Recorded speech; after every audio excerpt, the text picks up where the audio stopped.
Good morning. Will sergeants please start their recordings? Computer recording rolling. Recording to the cloud, all set. Backup is rolling. Thank you. And Sergeant Biondo, your opening statement. Yes. Good morning and welcome to today's remote New York City Council hearing for the Committees on Public Housing, jointly with the Committee on Aging. At this time, would all panelists please turn on their video for verification purposes. To minimize disruptions, we ask you to please place all electronic devices to vibrate or silent mode. If you'd like to submit testimony, please send via email to testimony@council.nyc.gov. Again, that is testimony@council.nyc.gov. Thank you for your cooperation, Chairs Ampry Samuel and Chair Chin. We are ready to begin.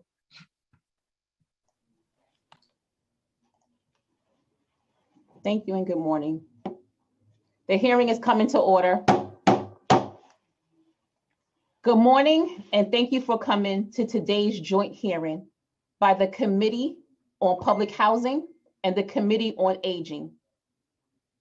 I am Councilmember Alika Ampry Samuel and I chair the Public Housing Committee. And thank you to my co-chair, Councilmember Chair Margaret Chin, for making this joint hearing possible on the seniors aging in place in NYCHA during the pandemic.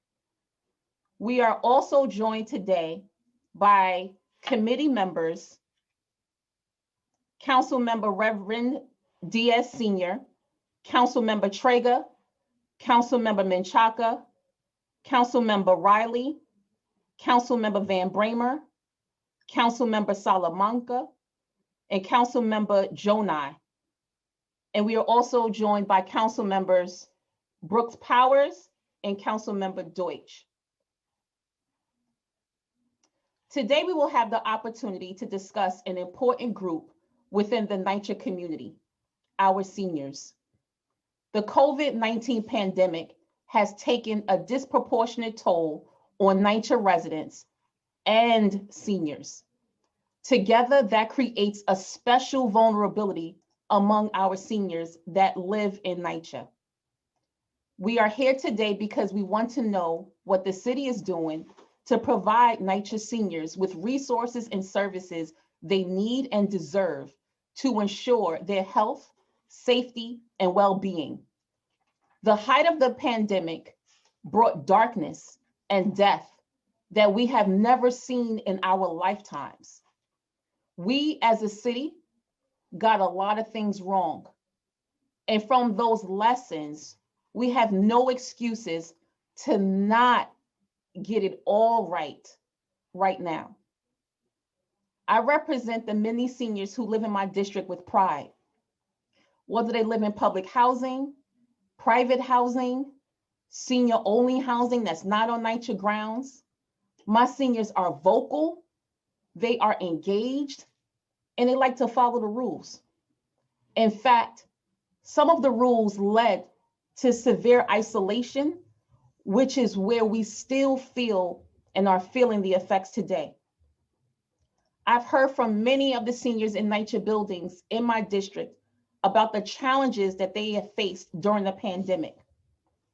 But I also want to be clear that the burdens NYCHA seniors have shouldered throughout the pandemic are not limited to the ones in my district or to any one district alone. Our two committees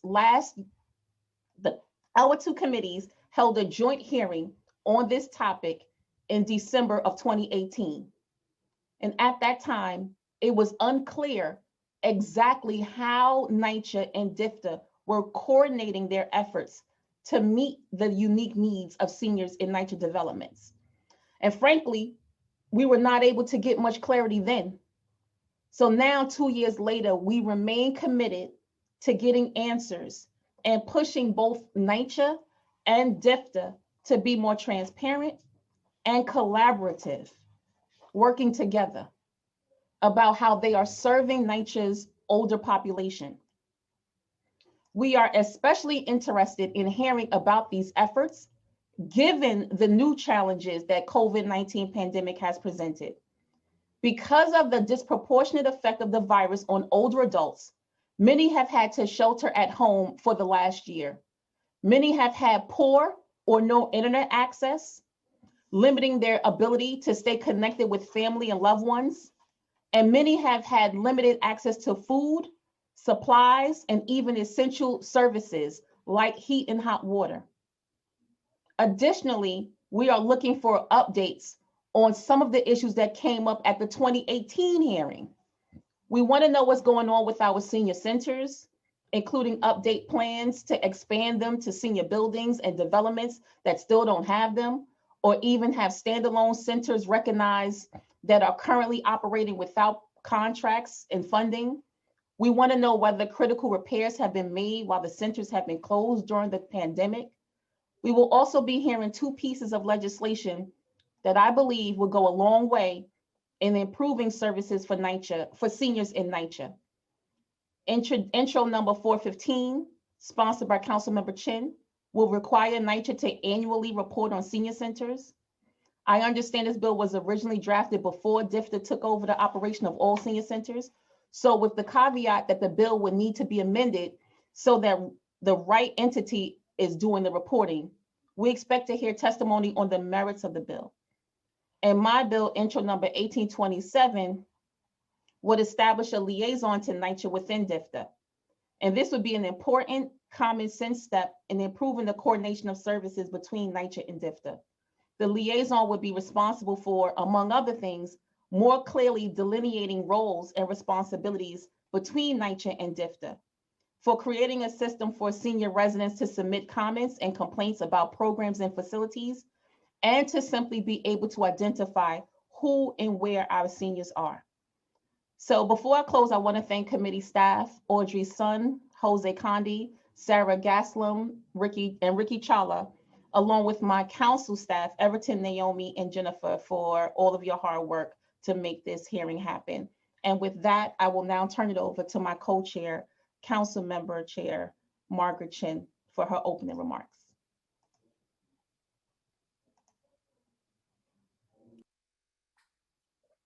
Good morning. I'm Councilmember Margaret Chin, Chair of the Committee on Aging, and I would like to welcome you to today's joint hearing on seniors aging in place in NYCHA during a pandemic. I'd like to thank Chair April Samuels for co-chairing this very important hearing with me. During today's hearing, we will be discussing what has been done to keep our city's NYCHA seniors safe and healthy during the COVID-19 pandemic. We expect both DFTA and NYCHA to testify as to the efforts they have undertaken to reach NYCHA seniors during the pandemic and offer them critical services, including a safe place to live.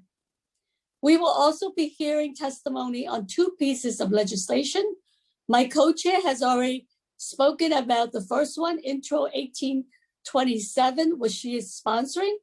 The second piece of legislation, Intro 415, is sponsored by myself. This important legislation would allow us to get more information about NYCHA, about senior centers within their buildings.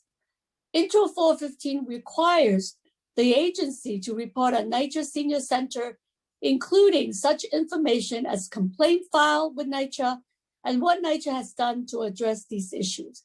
This bill seeks to ensure transparency and accountability surrounding our NYCHA Senior Center, and I look forward to hearing testimony on how to strengthen it. As many of you remember, back in 2018, the Committee on Aging and Public Housing came together for a joint hearing on senior services and centers in NYCHA. It was at the hearing that we learned about some of the troubling realities of our seniors in NYCHA.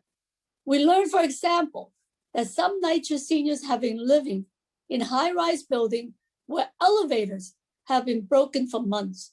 Some of these buildings have also had mold, ceilings that are falling in, peeling paint, heavy leaks, and rodents.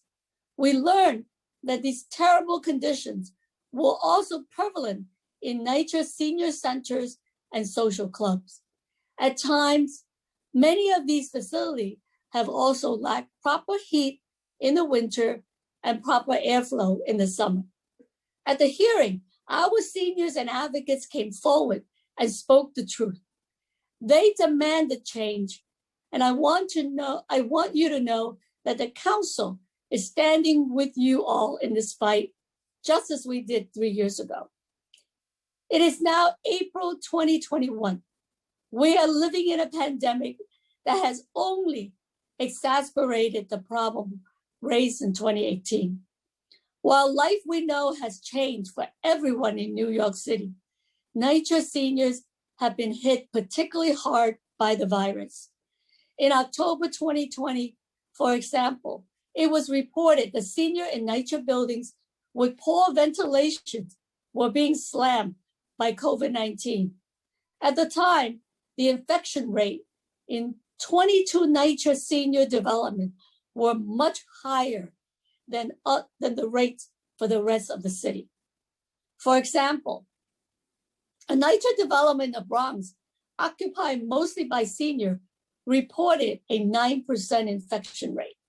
A senior-only development in Upper Manhattan reported 8%, and a senior-only housing development in Brooklyn showed a rate of 5%. All of these rates were significantly higher than the city's average infection rate at the time of only 2.9%.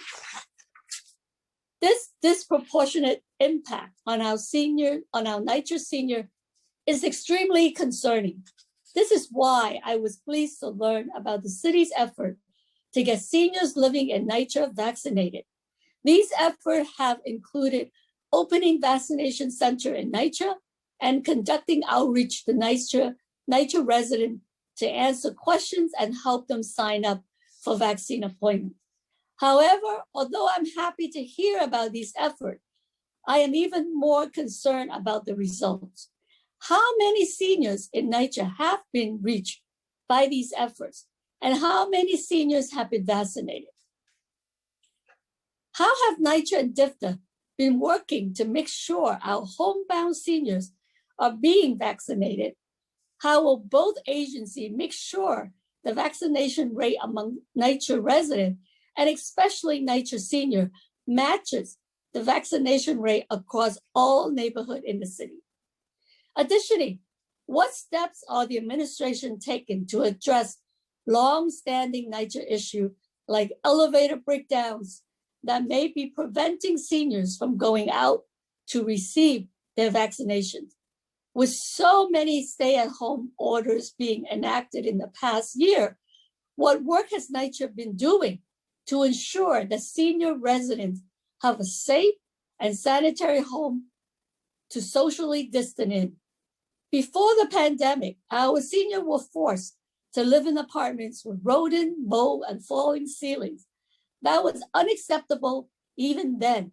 And we must know that NYCHA is doing all that it can to ensure our seniors are not living in these conditions while they have nowhere else to go. Finally, while I know we've been focusing our efforts on protecting our seniors from the coronavirus, I want to stress that it is equally important that we protect their mental health and social well-being. So many of our seniors have been isolated at home for over a year, and we are eager to safely interact with their neighbors and friends again. I have said this many, many times before and will keep saying it until it happens. We need to safely reopen our senior centers. I am looking forward to hearing about the administration's plan to do such that. I'd like to thank the committee staff for their help in putting together this hearing, our counsel, Nusa Chidori, policy analyst, Kalima Johnson, finance analyst, Daniel Krupp, and finance unit head, Doheny Sapora. I also like to thank my director of legislation and communication, Connor Urban. I'd like to thank the other members of the committee who have joined us today. Now I will turn it back to Chair Abril Samuel. Thank you. Thank you, Chair Chen. We have also been joined by Majority Leader Cumbo, Councilmember Adams, and Councilmember Eugene. Before we proceed to opening panels of our NYCHA residents, I will briefly turn it over to our Committee Counsel, Audrey Sun, to go over some procedural items. Thank you very much. I am Audrey Sun, counsel to the City Council's Committee on Public Housing. Before we begin, I want to remind everyone that you will be on mute until you are called on to testify. Please listen for your name to be called. When it is your turn, I will call your name and you will be unmuted. We will now hear from an opening panel of NYCHA residents, followed by council member questions, if any. In order to hear from everyone, the clock will be set to 3 minutes. We will now hear from John Derek Norvell. Time starts now.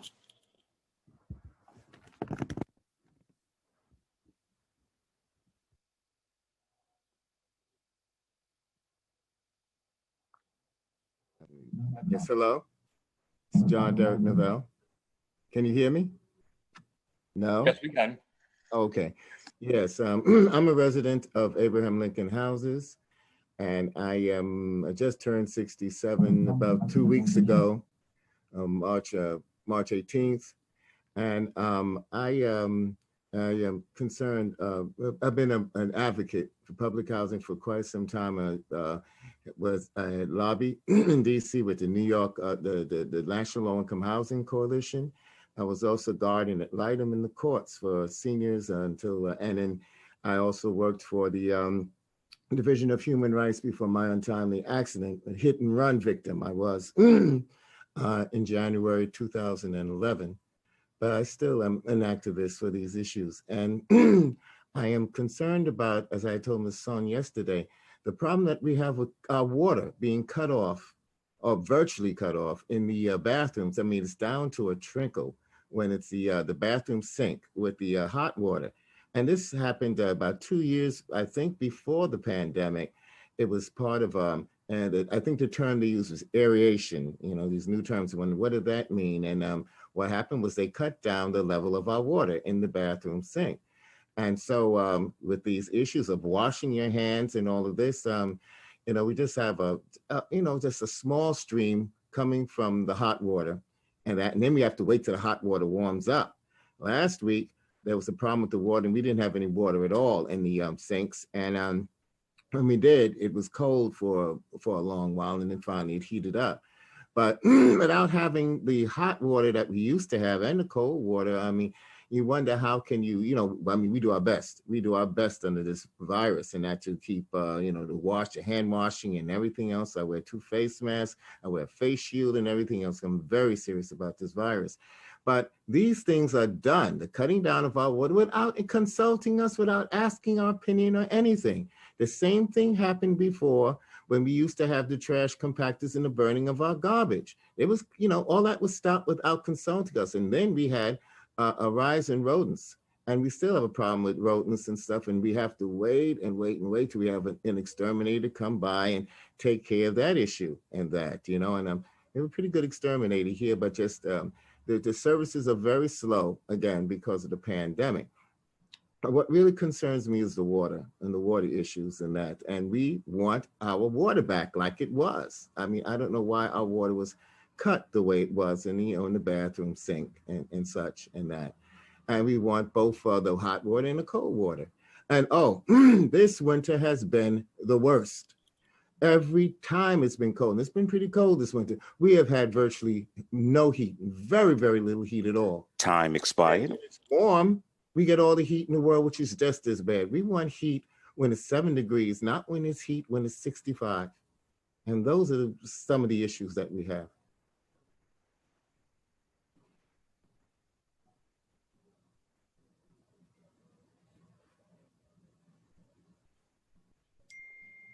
Thanks very much. If there aren't any questions from either chair or council members, we will now turn to testimony from the administration. I do have a question from Mr. Norvell. Is this current, is there a current problem right now with the water pressure?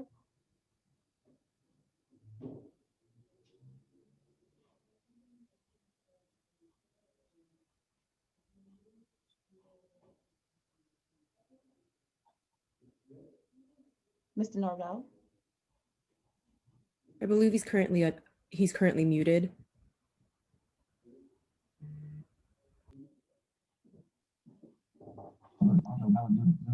Oh, can you hear me now?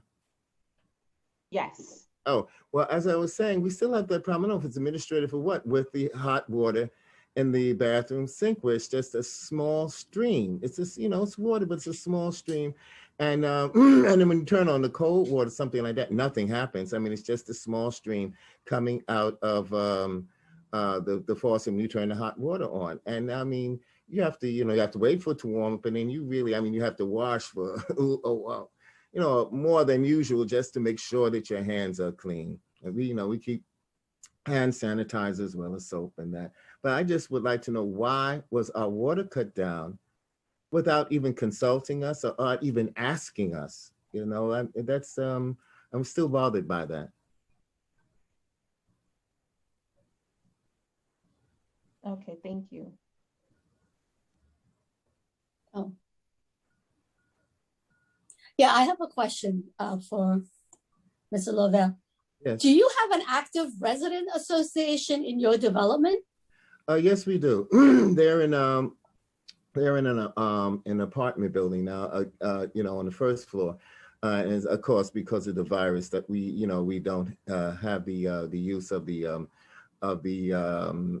senior center. But we have another issue with the senior center. We used to be able to vote in the senior center, and that too was taken away from us. And so we have to travel about 2 blocks down to a school in order to vote. And I can tell you, the first time that we were there, it was not prepared for us. There were nails sticking up out of the floor. Many of our seniors have wheelchairs and rollators. I have a rollator. And we went and we said, this place is not even ready for us to vote. This was about maybe about 3 or 4 years ago. And we still have to vote at the school, which is about 3 blocks down from us. We lost the voting polling places in our senior center, and I'm angry about that as well. Well, we're going to have committee council or our staff follow up with you to get to the bottom of this. I mean, this is unacceptable that you're not getting information about why the water service is so it's a problem, and they should really tell you when it's going to be fixed. Well, and not having heat, that's unacceptable. Oh, that was very rough, extremely rough this year. Extremely rough. Yeah. So we will follow up with you to get more detail, and I hope that the NYCHA representative who are at this hearing today will also follow up with you and your development, because what you're telling us is really unacceptable. Thank you. Thank you very much.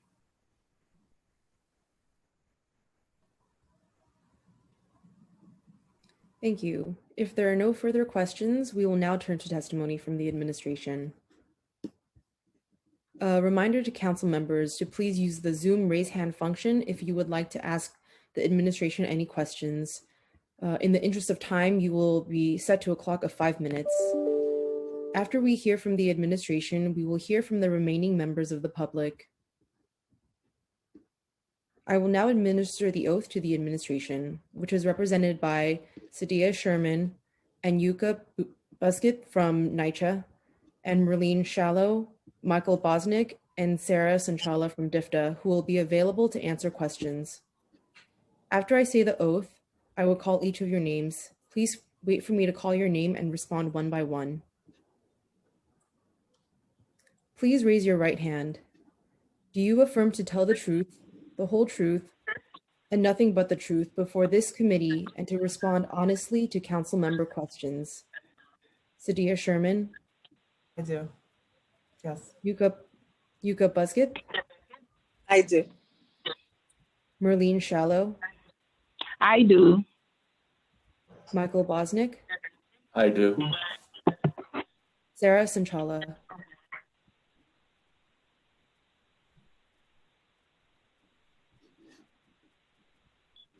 I do. Thank you. You may begin when ready.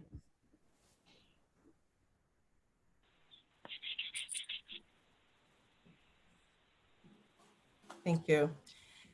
Chairs Alika Ampry-Samuel and Chair Chin, members of the Committees on Public Housing and Aging, and other distinguished members of the City Council, NYCHA residents, and members of the public, good morning. I'm Sadia Sherman, NYCHA's Executive Vice President for Community Engagement and Partnerships. I'm pleased to be joined by Yuka Busgift, Senior Director of NYCHA's Family Partnership Department, as well as our partners at the New York City Department for the Aging. Thank you for this opportunity to discuss NYCHA's efforts to support seniors aging in place, including during the COVID-19 pandemic, as a mission that is one of our top priorities. Over the past year, the coronavirus has brought immeasurable loss and disruption to our lives, sparing no spot on the planet. I'd like to take a moment to remember all that we have lost. Every one of us have been deeply affected by the pandemic, and it has brought to light deep inequities and disparities around the globe related to health, economics, and connectivity. This extraordinary crisis has compelled us to come together as a world, as a nation, as a city to defeat it. I've seen remarkable demonstrations of this cooperation, this perseverance over the past 13 months. The resident leaders who organized food drives and PPE distribution and conducted their own informal wellness checks of neighbors. The hardworking NYCHA employees who came to work every day when many in the city were sheltering in place to keep the heat on and the elevators running and to keep our buildings clean. The staff in my department who communicated daily with residents and helped coordinate the distribution of food and other essentials, and to do outreach on COVID-19 testing and now on vaccinations. And the community and government partners who assisted with all these efforts, including members of the City Council. While these challenges are unprecedented, so too is the sense of ingenuity, strength, resilience, and community. Throughout the crisis, NYCHA has been following guidance from federal, state, and local experts to ensure our policies and procedures are thorough and responsive to a rapidly changing environment. The pandemic has stressed the importance of timely and accurate information and communication. Since day one, we have been working nonstop to amplify the guidance from our partners within the City of New York, including the city's health department, to inform residents and employees of the best health and safety practices to follow during the pandemic. As of April 2nd, we have delivered approximately 4.5 million COVID-19 related communications via robocalls, person-to-person calls, emails, mailings, rent inserts, and other outreach methods to residents and resident leaders, Section 8 residents, employees, elected officials, as well as advocates. To our social media reach of about 47 million, we've posted about COVID-19 over 1,300 times between March and April of last year to this year, as well as on all of our social media, across all of our social media channels. We dedicated a page to our website for COVID-19 resources, and we've also posted important information and updates within the NYCHA Journal, which is our digital newspaper for residents. The COVID-19 safety posters we put up at all of our more than 2,200 buildings provide information in 5 languages, and other informational notices we distributed were available in 13 languages. During the pandemic, the hardworking staff from our Community Engagement and Partnerships team made over 120,000 wellness phone calls to our most vulnerable residents, including seniors, to make sure they understood how they can stay safe, determine whether they had any special needs, and connect them to resources from DIPTA and other partners. And we partnered with New York Cares, a volunteer organization, to provide seniors with seniors with a buddy who can make routine phone calls to those requesting regular checks and other types of assistance. Those calls are ongoing. We send a newsletter to more than 230 resident association leaders 2 to 5 days a week to keep them informed about COVID-19, our efforts, and key NYCHA and city resources. At the height of the pandemic, we had almost daily phone calls with the chair of the Citywide Council of Presidents and spoke with other resident leaders about 2 to 3 times per week, representing nearly 30,000 calls since the start of the pandemic. We also hosted 11 resident advisory board meetings and are hosting monthly webinars for resident leaders with senior NYCHA and city officials to discuss COVID-19. In November, we implemented weekly standing meetings with the CCOP and NYCHA's executive staff, including Chair Russ. And we provide elected officials with regular updates, including a now weekly newsletter specifically for elected officials and community partners. NYCHA's Intergovernmental Relations team has held nearly 500 external meetings to date to brief elected officials, their staff, and other community partners on the authority's COVID-19 response and needs. And we respond to inquiries in real time.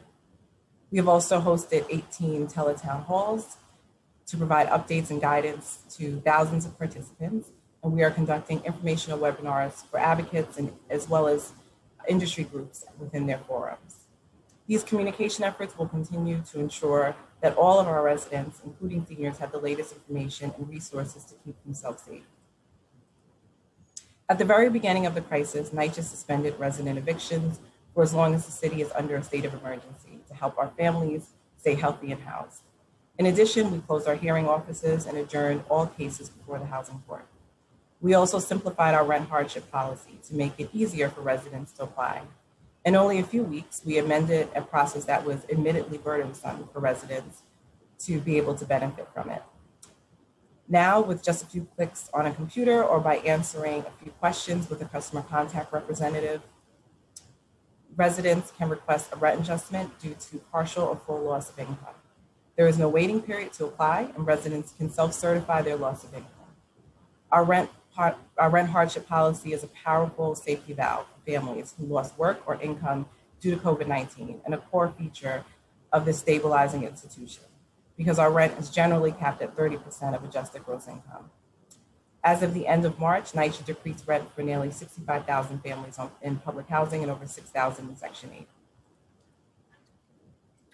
Since day one, we have been working with city agencies and community partners to connect residents to food, medication, and essential health and social services during this crisis, including COVID testing, to help keep residents safe, healthy, and informed. As we now embark on an unprecedented vaccination effort, NYCHA has worked hand in hand with the city to ensure NYCHA seniors have access to crucial information and locally available vaccine. In January 2021, NYCHA and the city opened weekend vaccination clinics at 3 initial NYCHA developments, through which more than 2,000 seniors were vaccinated. Since then, NYCHA has continued to operate roving pop-up vaccination clinics at developments throughout the city, reaching a total of over 60 NYCHA sites so far. I have visited many of these vaccination clinics, and I'm proud to say that they are real signs of hope and renewal after what has been a long and difficult year. NYCHA works closely with the on-site DIPTA Senior Center providers to host and help enroll residents for appointments. These efforts are a key part of the city's work to ensure equitable distribution of the COVID-19 vaccine, including by making the vaccine available in neighborhoods hardest hit by the virus and addressing vaccine hesitancy at the community level. As of April 1st, 2021, we have launched 7 of 11 long-term NYCHA vaccination clinics that will serve communities with a high concentration of NYCHA housing. These clinics will serve all eligible NYCHA residents, staying open for at least 4 to 18 weeks. To spread awareness about vaccine clinics and to help residents make appointments, NYCHA continues to promote the city's Vaccine for All campaign through all of our communication channels. Our outreach efforts are robust and include flyers, robocalls, thousands of person-to-person calls, emails to residents, and social media promotion. NYCHA has also trained key community engagement and partnership staff to be vaccine navigators, integrating vaccine messaging and resource navigation into routine outreach work.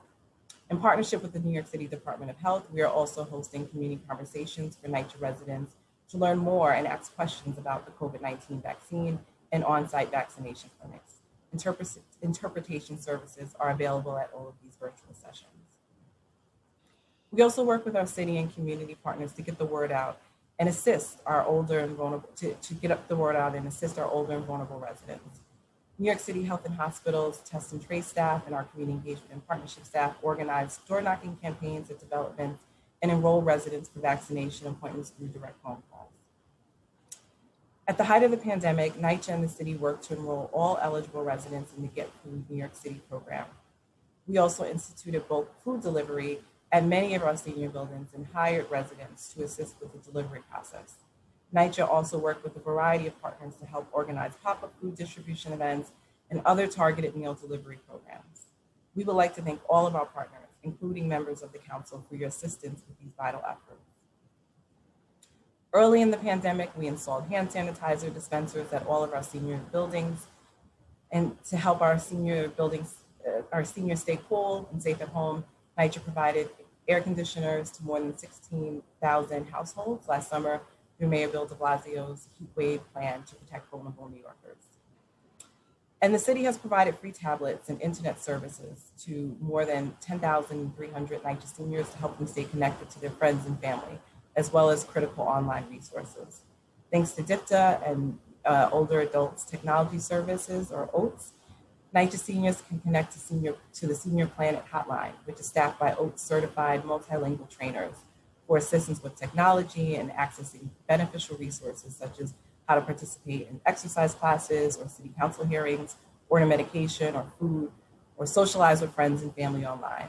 And nearly 3,000 seniors have participated in virtual trainings, workshops, and activities from OATS on topics ranging from how to use Zoom and Android to bilingual game nights. Through a partnership, NYCHA connects seniors to a range of supportive and other services. Our goal is to ensure seniors have access to quality programs and services so they can age in place safely and gracefully. This has always been our mission, and it has continued during the pandemic. Across our portfolio, NYCHA seniors have access to 108 senior centers and 11 naturally occurring retirement community programs operated by settlement houses and other long-standing community-based organizations.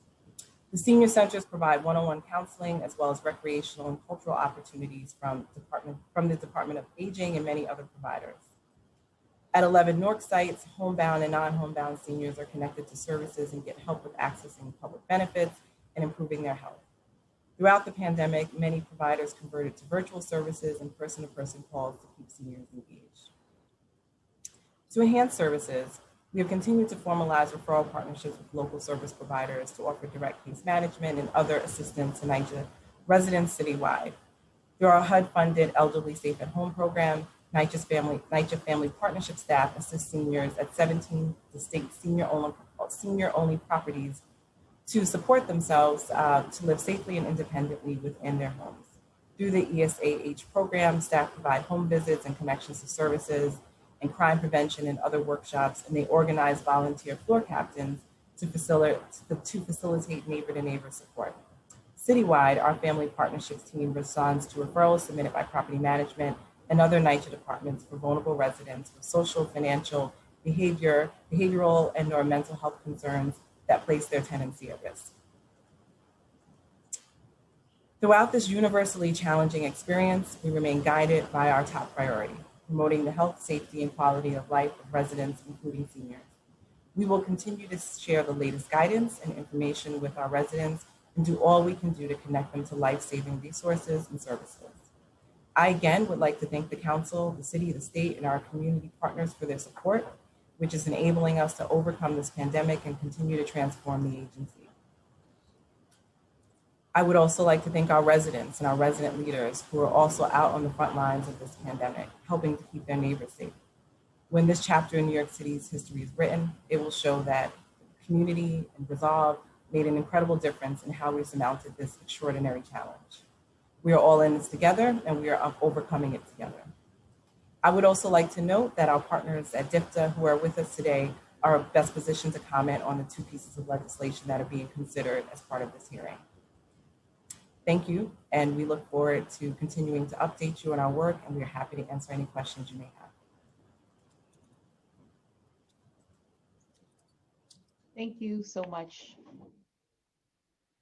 Ms. Sherman, for your testimony. We have also been joined by Council Member Helen Rosenthal and Council Member Ayala.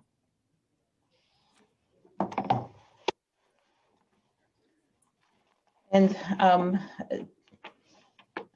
because we are hearing from both NYCHA and DIPTA, I want to, in an organized way, focus my questions to NYCHA in the best way that I can, and be able to go back and forth and allow for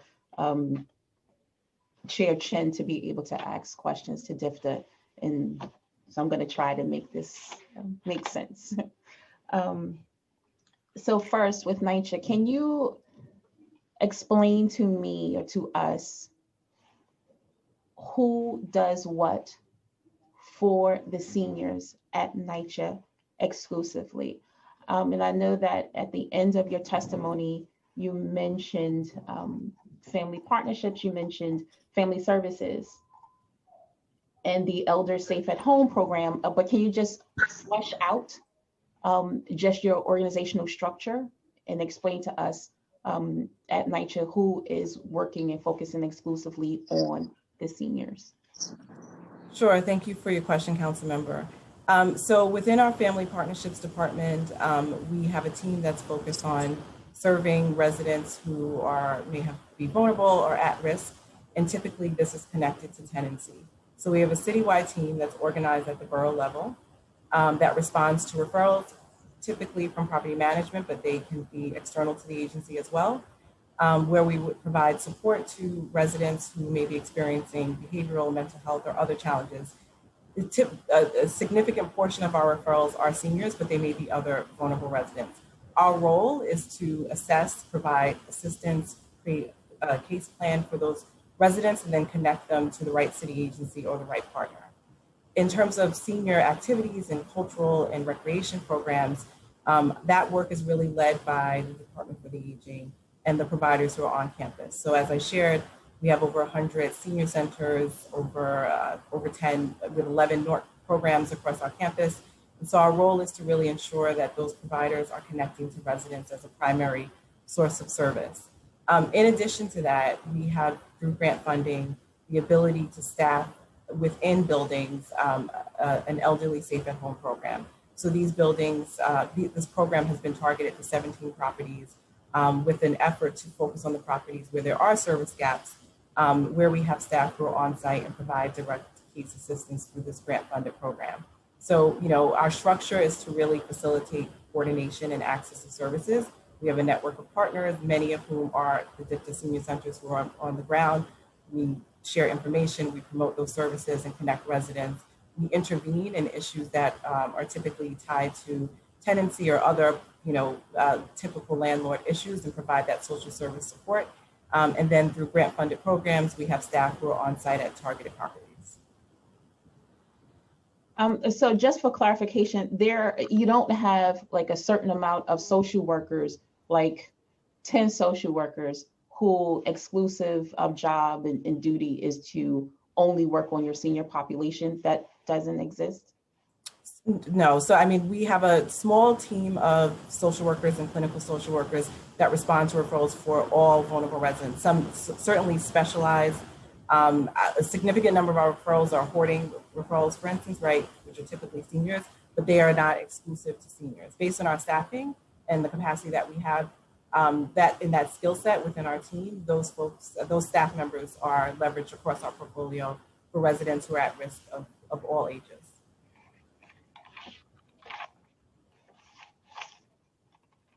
Okay, thank you. And next, what initiatives did the city administration create to help seniors in NYCHA maintain their health during the COVID-19 pandemic? Sure. So during the pandemic, we worked across all of our city agency partners to outreach to seniors and other vulnerable residents. Food was a significant need that we saw across the city, and particularly in NYCHA. And we partnered with the city to, have a specific focus on NYCHA within the Get Food program. So I'm sure, Councilmember, you and your colleagues are familiar with the Get Food program, which offers free at-home meal deliveries to residents. As part of that initiative, we identified a target of not only enrolling NYCHA residents in the program for individual meal delivery, but in developments where there were high concentrations of seniors, we also enrolled those developments into a bulk delivery program that was in part managed by NYCHA, where we had staff on board who delivered to these buildings. In the bulk delivery program, residents were automatically enrolled and had to opt out instead of opting in, so that we made sure those resources got to them immediately. In addition, as I shared in my testimony, NYCHA also was able to provide over 16,000 air conditioners to NYCHA residents to seniors particularly, throughout the pandemic to make sure that they were able to keep cool and stay safe in their home. The city also put in place the tablet distribution program through the Chief Technology Office, which provided over 10,000 tablets to NYCHA seniors, again, so that they can stay connected and stay safe in their home. The city facilitated mailing of PPE to every single NYCHA household, which is inclusive of our seniors. And then, again, with our partners at the Department for the Aging, we facilitated a number of food distributions, outreach events, and other types of activities to ensure that seniors were connected to city resources. So question, how were you able to communicate directly with the residents themselves? Can you just talk through your work with the city agencies in communication and direct, like education and even trainings to make sure that they were connected?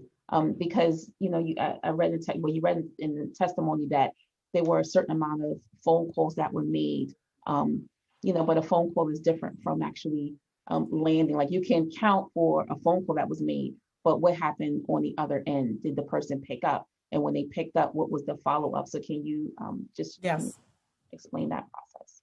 Yes, council member. So we worked to have a uniform script between NYCHA and the Department for the Aging for outreach to seniors, so that all seniors, NYCHA residents in particular, were receiving the same information. And we trained a number of our staff in the call script and the resources that were available within the call script, so that there was a uniform way that seniors were connected. And I'm sorry, I hope you can hear me, but there's drilling behind me. I hope you're able to hear me clearly. So as I mentioned, we made over 127,000 calls. Those calls were to 77,000 households. So these are households that had a senior, at least one senior in the household. This also includes households that may have had a person who's on life-sustaining equipment. Or you go back to that, Sadia. You said you made 100 and what? 127,000 calls. And then to 77,000 households. And we had about a 62% success rate with those calls in terms of being able to speak with someone and get them the information that they were requesting. We also auto-generated mailings to those seniors as well too with calls. And then we also work with partners on the ground to make calls to seniors. So in some developments, we were able to have seniors consent for NYCHA to share their information with the on-site provider. And we were able to provide that information for seniors, for the provider to have ongoing calls. We also were able to facilitate a data match with DFTA, where we were able to identify NYCHA residents who were already DFTA clients, so that we were not duplicating calls to those residents, and we could better focus our efforts. So there was coordination throughout to make sure that there was a consistency and a uniform process. Is there a process in place for receiving input and feedback from the seniors? And if so, what is that process, and what did you do, or what do you do with that information? Sure. So we received feedback from our staff as a result of calls, and constantly adapted the script based on what we heard people's needs were. I would say at least each month there were some adaptations to the script based on what we were hearing from seniors and what their needs were at that time. We did not have a formal survey process for seniors, but we certainly were able to constantly adapt the script based on new resources that were available or what we heard seniors needed. I mean, many of the seniors we connected to also shared that they had personal systems of support in place, which, is very encouraging.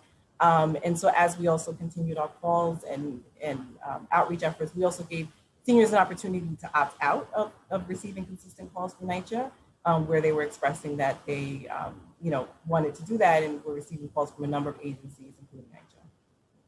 So with that, has there been a significant decrease in the number of calls to the seniors because they have, decided to opt out, or because of the change in dynamics, more seniors or more New Yorkers are getting vaccinated? Do you see a difference? Sure. So the initial call campaign that was really tied to the first wave and sort of the peaks in the second wave ran through March through September.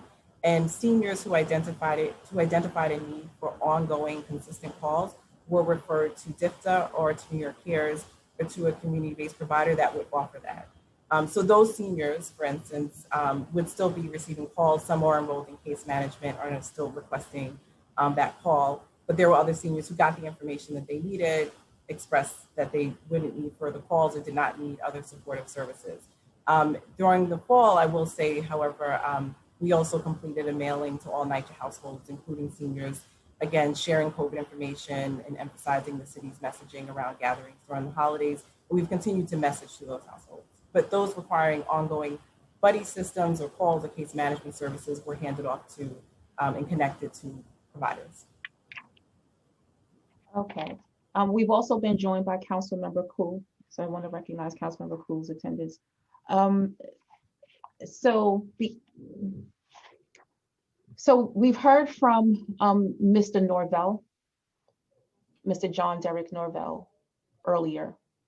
And I would like for you to just speak to, as we get into questions, and I'll end my questions around maintenance and repairs, and then kick it off to Co-Chair Chin. So I would like for you to speak to what we heard from John Derek Norvell this morning, because if we're doing wellness checks and we are making sure that our senior issues are addressed during the pandemic, it's great to be able to let folks know about where they can go get tested and, you know, going downstairs in the center to get a vaccination. But if you can't wash your hands properly, you know, what are we doing? And so, again, can you respond to Mr. Norvell's testimony? And then I would like to hear about how you are prioritizing the repair needs and maintenance needs in our senior buildings. Sure. So yes, and I apologize to Mr. Norvell for what he's experiencing. So I'm looking into exactly what's occurring at Lincoln Houses. I think that's the development that he shared, but in general, we have had a process where we have suspended most planned outages during the pandemic, unless there's a critical repair need. And those are going through a chain of approval and escalated before there's approval given to property management or our skilled trades team to have a water shutdown in order to address repair needs. So a lot of routine planned scheduled outages that are tied to work have been paused. My understanding is that Lincoln Houses, there's significant capital projects underway, and this water outage is most likely it was tied to that work. But we can get the specifics. In all instances, however, residents should receive firsthand and advance notice. If it's an emergency, they would also receive notice if it happens unexpectedly. And there should also be updates that are indicating the timeline and the estimated duration of the outages. For the outages tied to the capital work at Lincoln Houses, my understanding that outage was supposed to be 4 hours. So we can certainly check and make sure that we address the issues that are happening at that development in particular. Okay, thank you. But I do want to stress that it's not unique to Lincoln, because I know for a fact that we've had a significant number of constituent calls from other developments in my district. And one in particular is our Brown Houses, which is a senior-only development, and they were without water. They were without hot water and water in both buildings, 333 Thomas Boyle and 636 St. Mark's for some time, in addition to some other issues in their building. And so, you know, again, it's not unique to Lincoln. And so I really did want to know, are senior developments or buildings with a high proportion of vulnerable residents prioritized at all in terms of repairs? So buildings that have seniors or stair holes with seniors are typically prioritized for service outages. And throughout the pandemic, NYCHA has continued to make emergency repairs and still has 24-hour crews available. We still have the same aging infrastructure, however, so there are, you know, certainly outages that are unanticipated that have happened throughout the pandemic, and you know, we have ensure that emergency teams come out to address them. But when we also make calls to seniors, whether we're scheduling a vaccine appointment, for instance, our team is able to also identify if there are work ticket issues or needs, and we certainly escalate those to our property management team and our skilled trades teams as well. Okay, so it's the same process. So the residents would have to, call in the same 707 number, get a ticket, and it's just the same regular process. So there's no like heightened alert where, folks would deploy because it's a senior building or population, or there's an exclusive ESD team just for seniors, like during the pandemic. I just wanted to make sure. Just wanted to be clear about. It's the same process, and it's still an aging structure. Like we all know that the buildings, have a lot of capital repair needs and concerns. However, we do know that there are buildings that are exclusively for seniors. And so even amongst the entire 302 developments, we know that this select group of buildings, because of who lives there would be a different response. So I was just trying to figure out if there was a different response. Sure. So, and I can just clarify my response. So individual work tickets are prioritized based on the work, right? So emergency work tickets are treated as emergencies, and they're triaged in that way. In terms of outages, so a building system is out, there is a process for prioritizing the buildings that have seniors, vulnerable residents, as well as ensuring that there's outreach. And in the instance of Lincoln Houses in particular, we can look into what's happening there, but that should be the protocol generally. Okay, all right, thank you. I'll stop there. I have 1,000 other questions, clearly. I'll stop there and turn it over to Chair Chin. Thank you. I know there's a lot of questions, and I'll start with a few, and I know that other council members have their hands raised. So I just want to touch on the two pieces of legislation.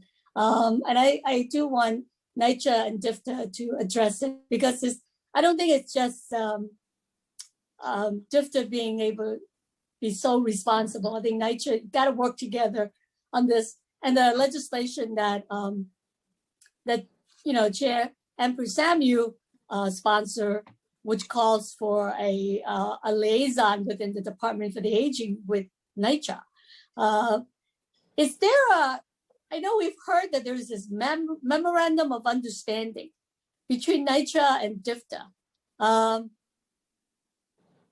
Is that a fact? I mean, is there a MOU between the two agencies that talks about guidelines and procedures and how two agencies work together dealing with senior centers and seniors living in NYCHA building?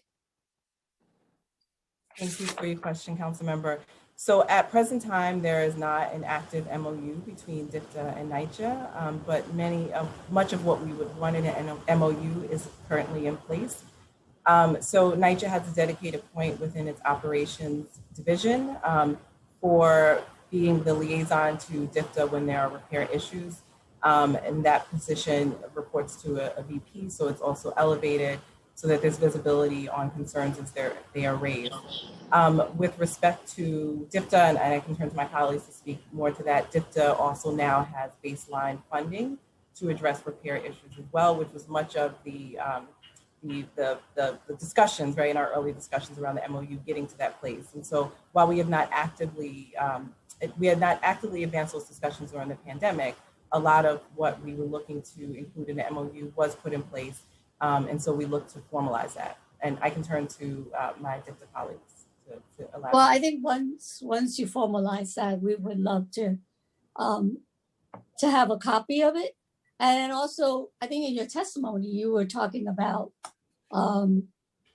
there's, I guess, 100 senior centers that are located in NYCHA development? Yes, council members. So there are 100 senior centers and there are 11 NORC programs. That's a huge portfolio. I mean, DIFTA Senior Center is only about 249, and 100 out of 249. That's a large number, and I think that in terms of like making sure that these senior centers are being taken care of, it's crucial. And I guess I'll turn my question over to DIFTA, because we're asking legislation 415 that I sponsor want to have a more closer working relationship between NYCHA Senior Center and DIFTA, and also how did DIFTA monitor those programs in terms of the offering, the repair that's needed. I remember in 2018 distinctively, I think it's from Councilmember Salamanca, but he's going to ask the question later. And there were some pictures of horrible conditions in our senior center inside NYCHA, where the ceilings are leaking and like waters were collecting, and it was like a plastic wrap. And so I think that how is DIFTA monitoring these programs within NYCHA and making sure that the repairs are done and the conditions are corrected? Deputy Commissioner Osnick? My colleague, Merlene Shallow, is going to answer that question for us. Thank you, Councilmember, for that very important question. So as it stands, we do have a centralized person at NYCHA whenever there are on the ground facility issues that need attention. We do have a very good working relationship with NYCHA. We interact with NYCHA on many levels. Many senior centers and NOCs are located within NYCHA developments, and through the contracted providers for those locations, we are engaging regularly. Just like with any other center or NOC, we have contact with whom we are engaged as needed. We partner with NYCHA on other targeted programs as well, such as the tablet distribution or PPE distribution. We do have a very good working relationship, and we are happy to discuss this further with you, with NYCHA, and with our sponsors. So I assume you are supportive of both legislation that we have introduced? Thank you so very much for that question. We do support the intent of the bill, and we do look forward to working with you and NYCHA on this proposal. As you may know, Council passed Local Law 140 in 2018, which requires reporting of all our senior centers, including those housed in NYCHA. This report also includes daily average participant numbers of meals, service units, health promotion and education and rec, and weighted utilization. So we will be happy to discuss this with you further, but yes, we do support the intent of the bill. Okay, I think we'll look forward to working with you on that. So I guess with DIFTA is that, what is the current status of the plan to reopen our senior centers and the NYCHA social clubs safely? Councilmember, thank you for that question. That's a very good question being asked by you and so many others. So the safety of our older New Yorkers as well as all New Yorkers is our top priority. And any decision to open in-person or congregate service is going to be guided by public health authorities. As we look to transition, the in-home vaccination program deploys teams of nurses and entry professionals to vaccine sites. But right now, that is a priority. Now that the rollout of the vaccine services has begun, we remain hopeful for the inevitable reopening of our centers. It remains to be determined exactly when congregate services will be reopened, but in the interim, senior center providers continue to serve their members virtually and remotely. Our mutual hope is to return to some sense of normalcy as soon as it is safe to do so for the sake of our older adults. I know. I mean, our seniors are asking when they can go back to their senior center to get the nutritious meal that they enjoy so much. When are they going to be able to see their friends? Schools are opening, right? I mean, restaurants are increasing capacity. How come our senior centers are not a priority to be safely open? That's Margaret Chin. I like her. You know, I mean, we gotta have. I don't even see a plan, because every time I've asked the commissioner, she said, "Yeah, we're hoping soon." What is soon? We got, schools are reopened. How come our senior centers are not? Right? We gotta have some definitive answer to that, because our seniors are asking. Look, we want them to be safe. We understand that. The other thing relating to that is that now the senior centers are closed, right? They're not open, even though I know our providers are doing a wonderful job in providing virtual program, but there are a lot of seniors that have repair issues. So can you tell us, in between you and NYCHA, are some of the senior centers that had repair issue, are they being taken care of during the pandemic? While the centers are closed, are those repairs being done? Currently, yes. I would say yes, because we have senior centers while they're closed for congregate services. The staff do have a hybrid format of remote and on-site, working remote and on-site. So they are able to assess if repairs are needed, and if the repairs are needed, that those repairs are being addressed. I think we would like to get a list of all the centers that are getting their repair during the pandemic, especially the NYCHA senior centers and NYCHA North that requested repair. So can we have that list? Sure, that can will you be forward sent that list to us? Yes, we will. Okay, that would be helpful. Chair Samuel, I think we should pass on to some of the council member who's been waiting, and then we can always come back. Thank you. Yes, and when we come back, I do want to follow up on one of your MOU questions and how are we advocating on behalf of seniors? So I'll jump in after. Okay, committee council. Great, thank you. I will now call on council members to ask questions in the order that they have used the Zoom raise hand function. Council members, please keep your questions to 5 minutes, including time for answers. Sergeant at Arms will keep a timer. We will now take questions from Councilmember Koo, followed by Councilmember Salamanca. Time starts now.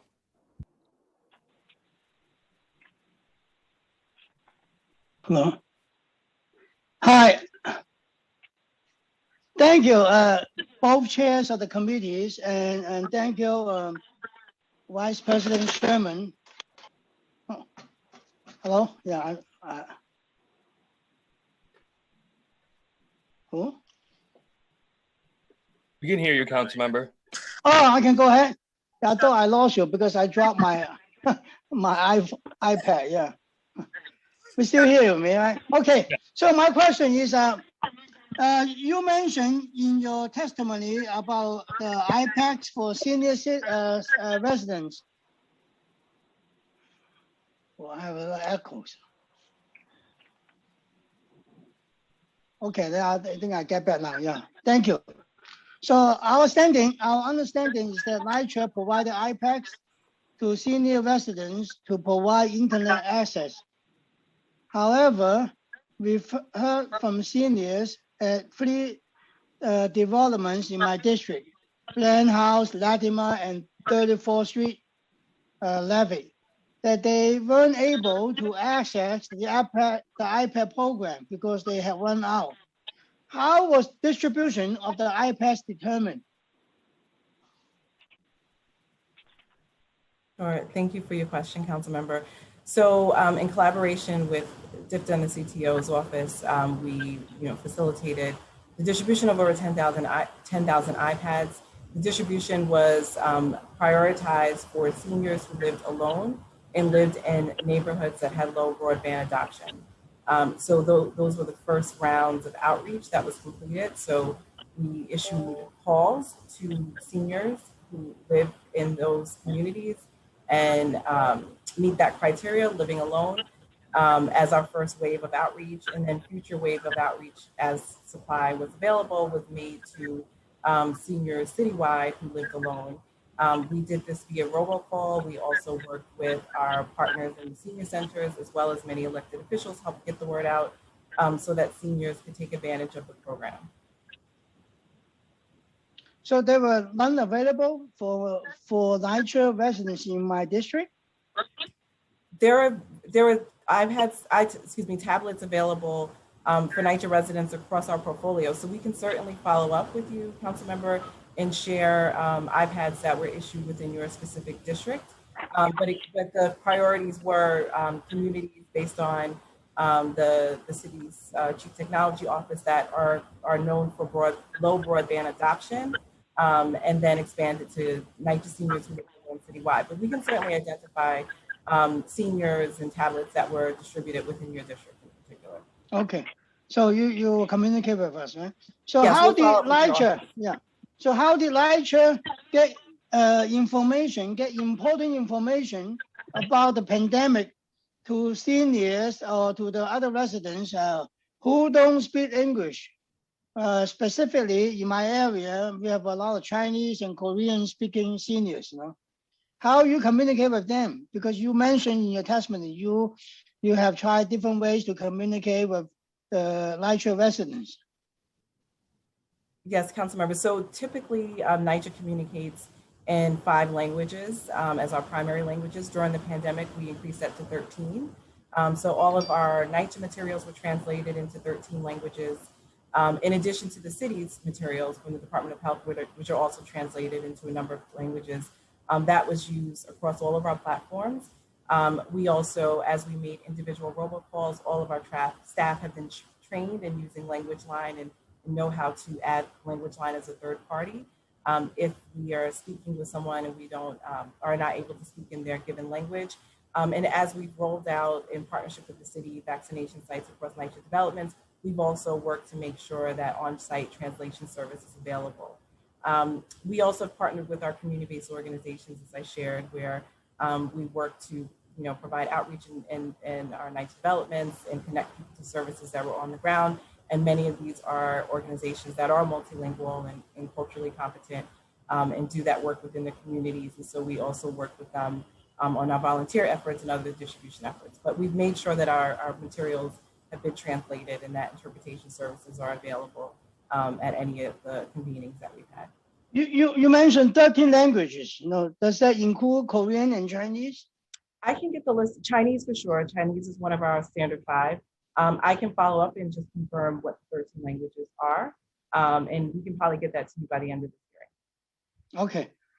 So my next question is probably, I don't know, to you or to NYCHA. Brand House in my district, they used to have a NYCHA Time expired. senior center. But who is responsible for the Brand Center now? The senior center is closed. What services were provided to residents during the pandemic? That's my last question, yeah. Councilman, I would take that question. This is Difter. So all congregate sites, which include senior center and social clubs, are still under Executive Order 100, which ordered all the close of all in-person congregate services at our neighborhood centers. We continue to have conversations with the Department of Health and Mental Hygiene. And once we advise that we will open, we will. But right now, Raices is providing services at that site, but the site is closed under Executive Order 100. Okay, thank you. And Councilmember, if I may return to your question regarding languages. So our 5 covered languages that we always use for translation are English, Spanish, traditional Chinese, standard Chinese, and Russian. During the pandemic, we included Arabic, French, Bengali, Haitian, Creole, Korean, Urdu, Yiddish, and Polish. Okay, thanks. Thank you, Chairs. Thank you. We will now take questions from Councilmember Salamanca, followed by Councilmember Ayala. Time starts now. Yes. Hello, everyone. Good morning. I just have some very basic questions. I have the Melrose Haven Senior Center located at 372 East 152nd Street. And on top of the Senior Center is a NYCHA Senior Building. Fiscal year 18, I allocated $50,000 for surveillance cameras. NYCHA said it wasn't enough. Fiscal year 19, I allocated $225,000 for a grand total of $275,000.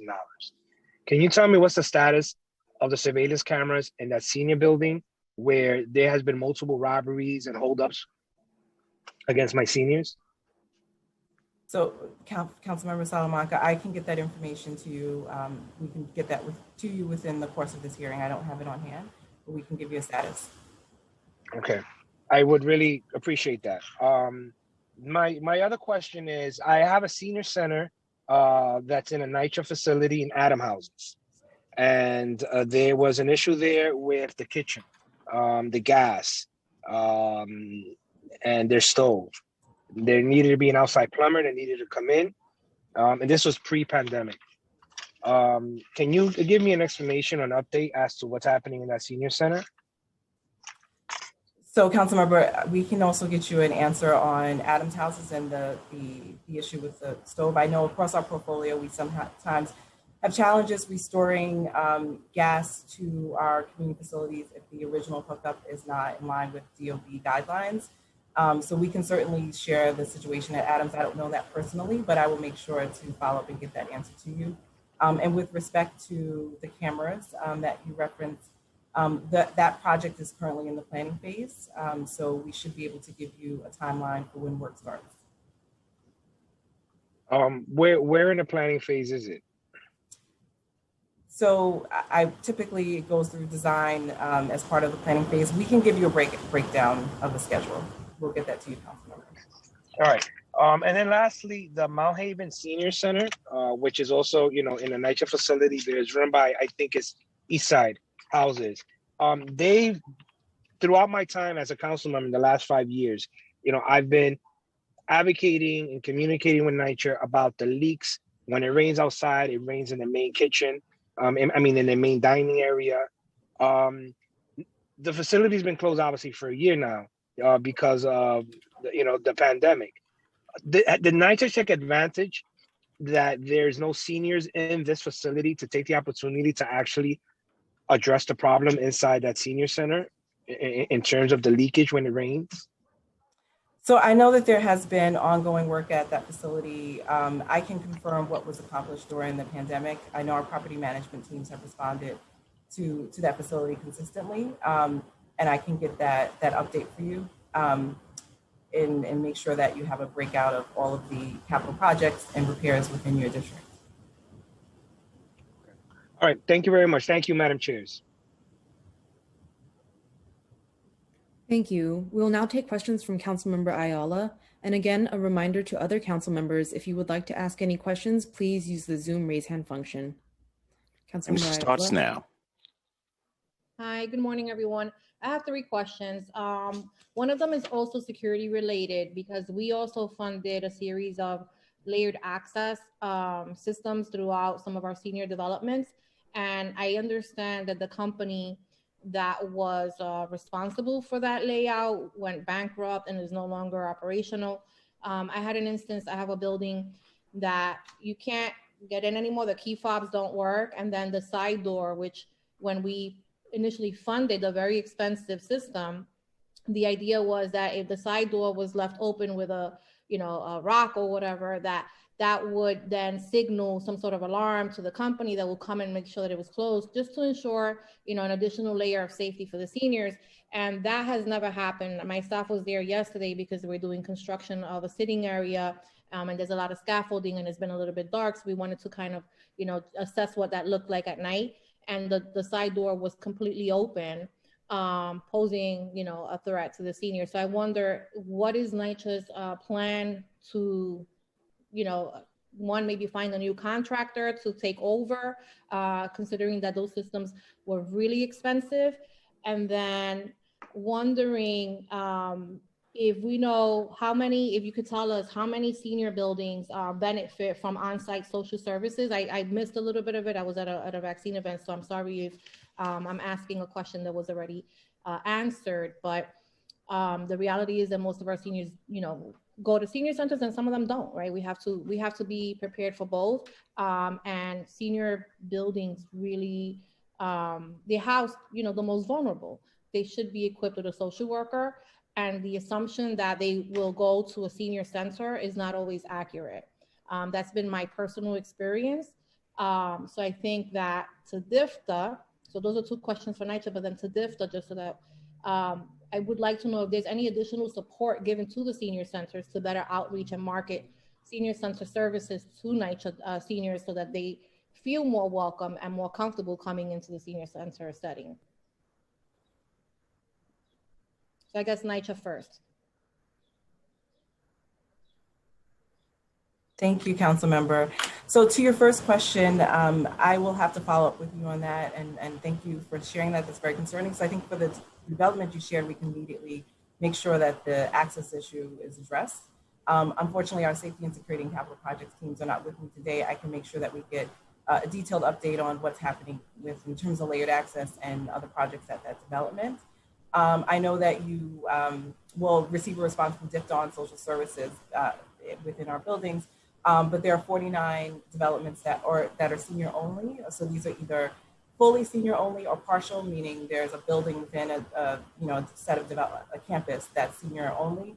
And I would say, and I'll get the exact number, less than 10 are without on-site services. And so a lot of this has been either met by DFTA or our Elderly Safe at Home program, or have been spaces where we've brought in nonprofit providers to be on site. During the pandemic, we were able to assign a team that focused on one of our developments that did not have coverage from any nearby senior provider. And we also are working to bring more partners on site to the extent that we have space available. I agree that there's a need for senior centers and programming, but also a need for dedicated social service work. So to the extent that we can, between our grant programs as well as partners, we've worked to bring more programs in the building and on site where we're seeing it. Yeah, I think there just needs to be a little bit more effort made to ensure that there's a connection being made, because I think that DFTA is satisfied with the fact that there's a senior center in some of these senior buildings, and the senior programs are already, stressed, they're strained. They have limited resources, and so they're providing the services that they're providing, but they're not necessarily going into the building and posting, this is the menu, we're going on a trip, you're welcome to come with us, or we're having yoga, like they're not doing that level of coordination rarely ever happens in my experience, and it shouldn't be that way. So when the social workers were removed from the NYCHA buildings, it further, made the situation worse. It just made the situation worse, because now they didn't have the senior center and they didn't have the social workers that they were used to, that knew them, that understood, and quite frankly, are there more frequently to ensure that, they didn't see Mr. Smith come down in 3 days, right? Or maybe they have a relationship with the mailman, and the mailman is saying, we haven't, this mailbox is full of, has a significant amount of mail. It's not that anyone is, is coming to retrieve it. Can someone maybe knock on that door and find out what's happening? That's important in senior buildings. And that's why I support the Section 202 model, because it incorporates all of that. And NYCHA would really benefit from reconsidering how they provide senior services, because I think that you can't house a number of vulnerable population in a building and then kind of leave them there without that additional layer of support. So I think, thank you for that, Ms. Sherman. I think, and I'm sorry, Madam Chairs, I went over my time. Of course, I appreciate that question, because that's why I was asking, and Ms. Sherman knows, that's why I was asking the questions about the social workers, because in my brain, I still remember, 14 social workers assigned to the division, and, they was going to be working in the senior buildings. But I'm, of course, thinking about 5-6 years ago But Yeah. so I appreciate that question. Did we ever hear from DIFTA about the support services to ensure that the senior centers have? Can you repeat that question again? I didn't hear it quite clearly. So the question was, in those buildings where a senior center and a senior building, a senior center is located in a senior building, is there any additional support that DIFTA can or already provides to those senior centers to better market those services to the seniors that live in the building? Thank you so much for the question, and thank you for repeating. It's a very important question. So the senior centers that are located in NYCHA sites, they establish committees that do outreach in the building. So, and they advertise their services. So while there might be a senior that might not want to come every day to a senior center, if there's a particular function that that is occurring in that center, if there is a social worker or a case manager on site, through their outreach efforts, that individual would be informed and if they would like to participate. But we encourage our senior centers to do outreach, not just in the buildings, but in the surrounding area, to encourage seniors to come in, at least come in and explore and see what possibilities there are, if there's something that they would like to engage in. If not, congregate services, and they would like assistance with, with case assistance or any other type of services, because there are a range of services that are provided in our neighborhood site. But Michelle, that's not a requirement, right? It's a suggestion, right? Like it's not a requirement. It's just, we encourage all seniors to participate. I get that. I'm sorry to interrupt you because I don't have enough time here, but I'm saying that the assumption is that the senior center is extending an invitation to the seniors that live in the building. However, with limited staffing and as much, as that's happening at the senior center during the day, it becomes very difficult for them to focus their attention on the seniors inside of the building. So they need additional support in order to do that, or it has to be a requirement in their contract that they do that when they're situated in a building that is a NYCHA senior building, right? That doesn't happen. So I appreciate, right, that we encourage people to do many things, but it doesn't mean that they do them. And it's not even, it's not their fault. I don't fault them. I think they work really hard. Senior center staff, work tremendously hard and are really underappreciated. And I think, we have to recognize that, but they don't have those resources to do that. So I think that that's something that maybe if DIFTA could give a little bit of consideration to, it would help, because there's no reason why a senior center in a senior building should have, they should be overwhelmed with the number of students that are coming every day. They should not be underutilized at all. And that is so duly noted. Michael Bosnick, who's also on the panel, might be able to talk a little bit more about that.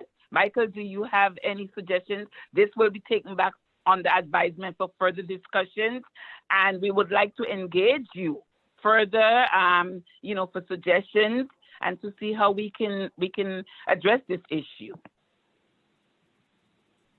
Yes, I think the one thing that I might add is that as part of our RFP process that we've been engaged in this year, we've gotten a lot of input from providers, and providers have talked about outreach and marketing and how to reach people in the community, in their buildings, in the case of on-site services. So our RFP is addressing that, both in terms of the kinds of outreach and marketing that should take place, and making sure that there's some support for that in the budgets that we provide. So we are looking forward in that way to better marketing and outreach. And also we'll talk more internally about the specifics that you raised, Council Member, and see if we can think of additional supports to reach the community.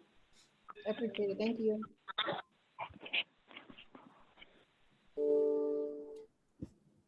Thanks very much. If there are no other council member questions at this time, we will return to the chairs for additional questions. Okay, so I want to just go back to my follow-up questions. So Marlene, you mentioned earlier about waiting for guidance, based on the executive order that was put out in order to reopen the centers. How do you really advocate for residents, and how do you gather information and concerns and communicate that information back to the administration, either the mayor's office or the governor's office? Because I've realized, or we've all should have realized by now, that we have to think outside the box, be very creative, and we can't wait for guidance, because sometimes the people that are working in these offices don't know what we need on the ground. And so while we are waiting for, someone to tell us what to do, have you been, providing your suggestions to the administration on how you can open up and on how you can best provide services and resources to residents? Because the centers need to be open. They need to be able to access the courtyard space, and there's a need, and there's a way to be able to do things in a safe way, as opposed to waiting for just procedures and the process and guidance from the administration. So what have you done, at NYCHA or DFTA to be able to get the centers reopened in an urgent way?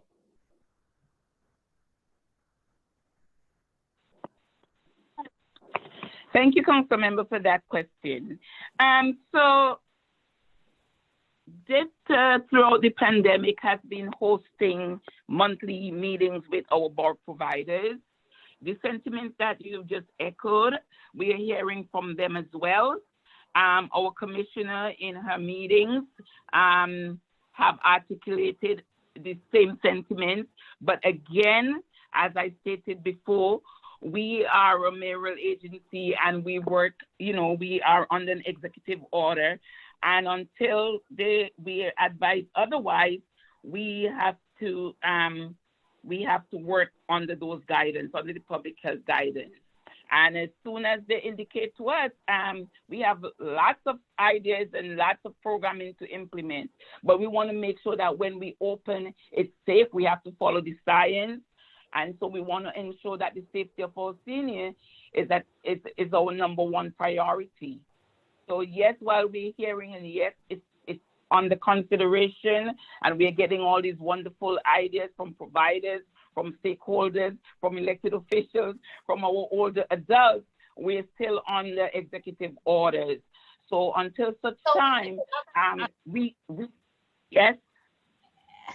Kind of making me cringe. I try not to cringe. We are continuing as best as possible to engage our seniors through our daily web. Seniors and the advocates. I mean, how are you articulating that information back to the administration? Because I don't sit around and wait for anything. If an idea pops up in my head, I am providing that information to I continue to talk to the administration about, this is what you need to do. This is what my seniors are saying. This is what, my residents are saying.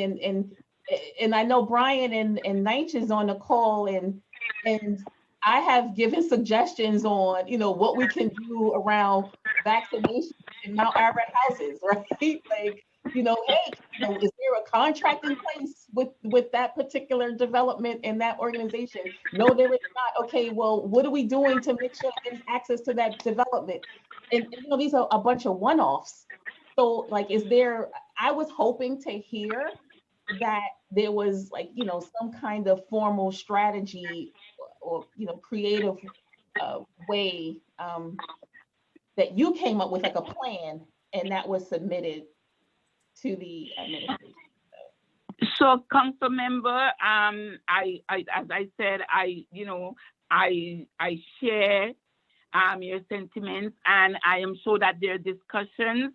What I would like to do is to take this back and speak to our executives at that level and try to get, set something up so that those discussions can be held with you if possible. We'd like to address this and discuss it further, providing more information to you.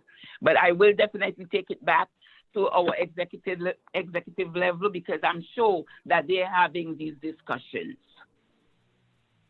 And it'll just be helpful to tell us and, let us know what's happening, what's being discussed, and for the overall public as well. Because, that's why people are always pissed off with government, quote unquote government, right? They're like, there's no creativity. There's no, people just do business as usual. It's just always just checking a box and, just enough or just bare minimum. And people, clearly deserve more than that. Understood. Okay. I will take that back, and we welcome, an engagement process with you where discussions can be further explored. I will take that back. Okay. Back to the MOU. How many years have you been working on the MOU? I assume that this council member, this question is for NYCHA. Well, both of us. So this MOU has been an open issue for a number of years. And I've been in this position at least 4 years, so at least since I've been in this position, but I know it preceded me, and it's been a lagging issue for a number of years. And really the fundamental issue is less about roles and responsibility and more about funding. And so, I think what has changed now and is what makes this more of a reality is that DIPTA has funding that is baseline for repairs. And that's something that didn't exist before. That allows us to have a clear role of responsibilities where NYCHA has the typical landlord responsibilities, building systems, stoppages, leaks from above, and DIPTA is able to manage HVAC system conversions, for instance, and other repair responsibilities that would typically fall within that of a tenant. Now that we have that in place and it's baseline for future years, we will be able to move forward with this MOU, and that has typically been our challenge. During the pandemic, we had not resumed negotiations. Obviously, NYCHA's also had a number of changes in leadership during that, since I've been in this capacity, but we're well positioned to finalize this now. And I think that has been what was the whole thing, the sticking point for quite some time. Okay. All right. I just wanted to bring that up because, we've built bridges in less time than it's taken to finalize, this MOU. And I don't disagree. And I'm like, how many attorneys work at NYCHA, and how many attorneys? I just wanted to highlight that because I would really hope that the next conversation we have, it's not asking what's happening with the MOU. The poll sites. Mr. Norvell mentioned the poll sites in his senior center and how it was closed a couple of years ago. What's the plan? Has there been a conversation, a plan about the upcoming June elections and going into the senior centers and as poll sites? Sure. So with poll sites, we receive notice from the Board of Elections every year of which locations, NYCHA locations they're choosing for poll sites.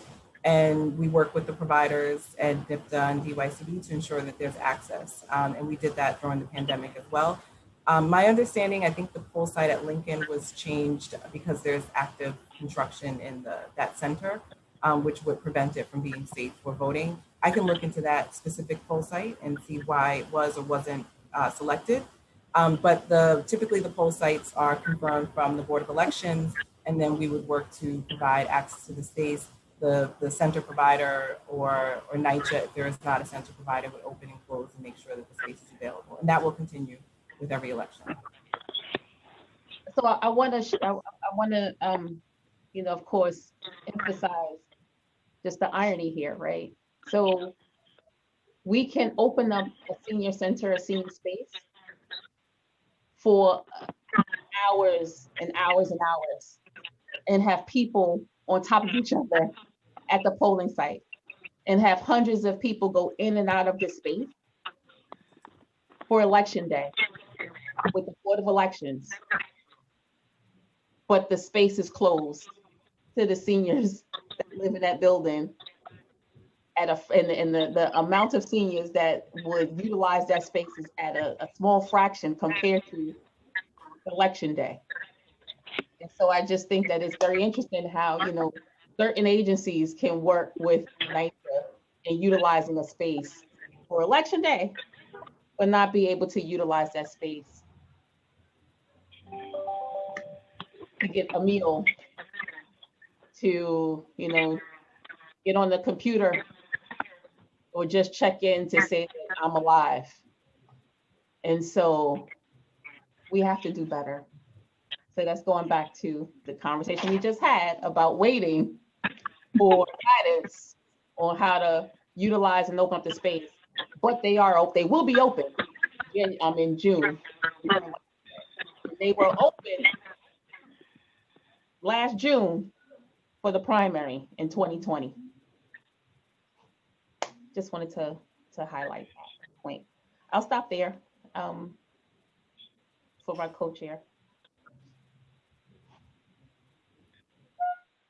No, I totally agree with you, because last summer during the height of the heat season, I think 80 senior centers were open as cooling centers. And I know that DFTA has learned a lot from there. And what we're asking for is that a plan in place so that providers and seniors can have some expectation of what's going to happen. And we've heard from providers that even have the center available for maybe even start off with like the counseling. If a senior wants to come in and talk to a social worker, have some, forms filled out, and that's not even available. And that should be available. What about, having the kitchen staff start cooking again and deliver the meals again? Or have senior comes in and just even grab the meal and be able to say hello to staff and say hello to some of their friends. So we just want to see a plan in place that will say that we are planning to reopen the center safely, and just let the public know and let our senior know that there's light at the end of the tunnel. I mean, it's not like something that is impossible. We kept seeing it push back, and even our school, right? They have hybrid.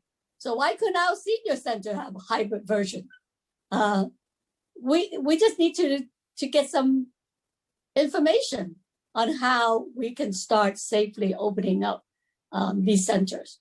So I really urge DFTA to work on that with the provider and let the public know and let us know what is the plan and what is the date that we can expect centers to gradually open back up.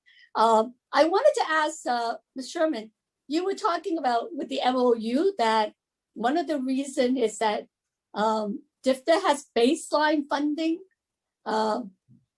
Is that the funding for capital repairs, and how much is that? Because DFTA's capital budget is very, very tiny. So are you talking about more money being allocated? So I will, thank you, Council Member, for that question. I will need to turn to DFTA to clarify the funding and how it applies to repairs.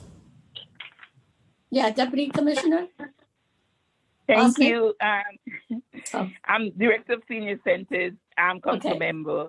So we have $4 million that was baseline into DFTA's budget, and this funding covers repairs within senior centers housed within NYCHA sites.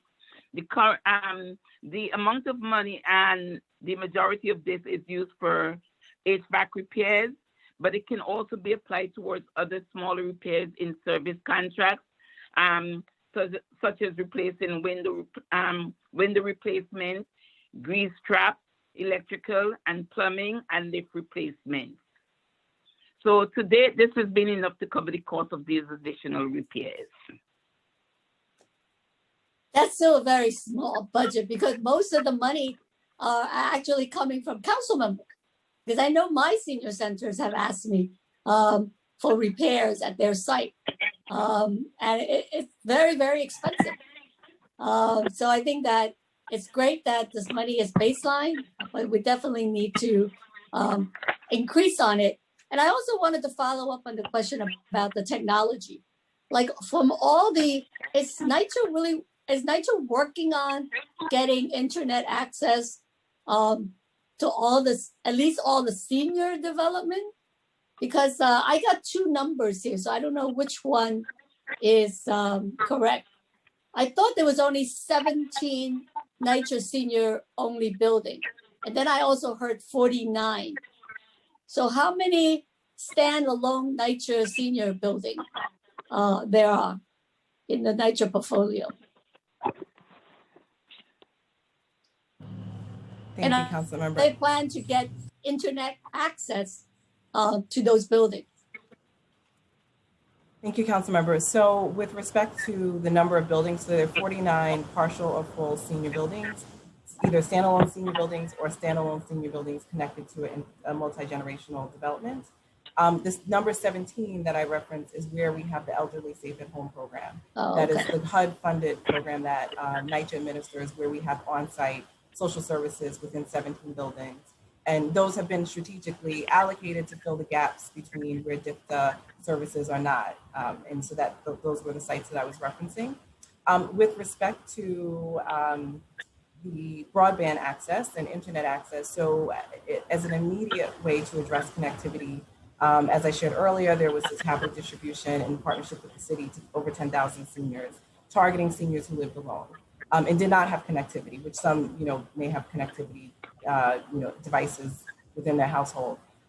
There are a number of NYCHA developments that are already connected to broadband. The issue is not necessarily the connection, but the affordability.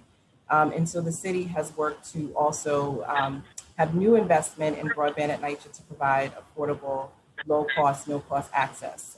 There was a request for expressions of interest last year for at least 20 developments, and I can share that list of locations where there would be providers that can come in and actually build a low cost, no cost internet connection within 20 of our developments.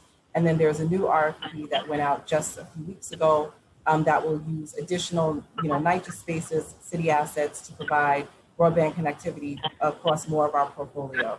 And so those are longer term capital projects.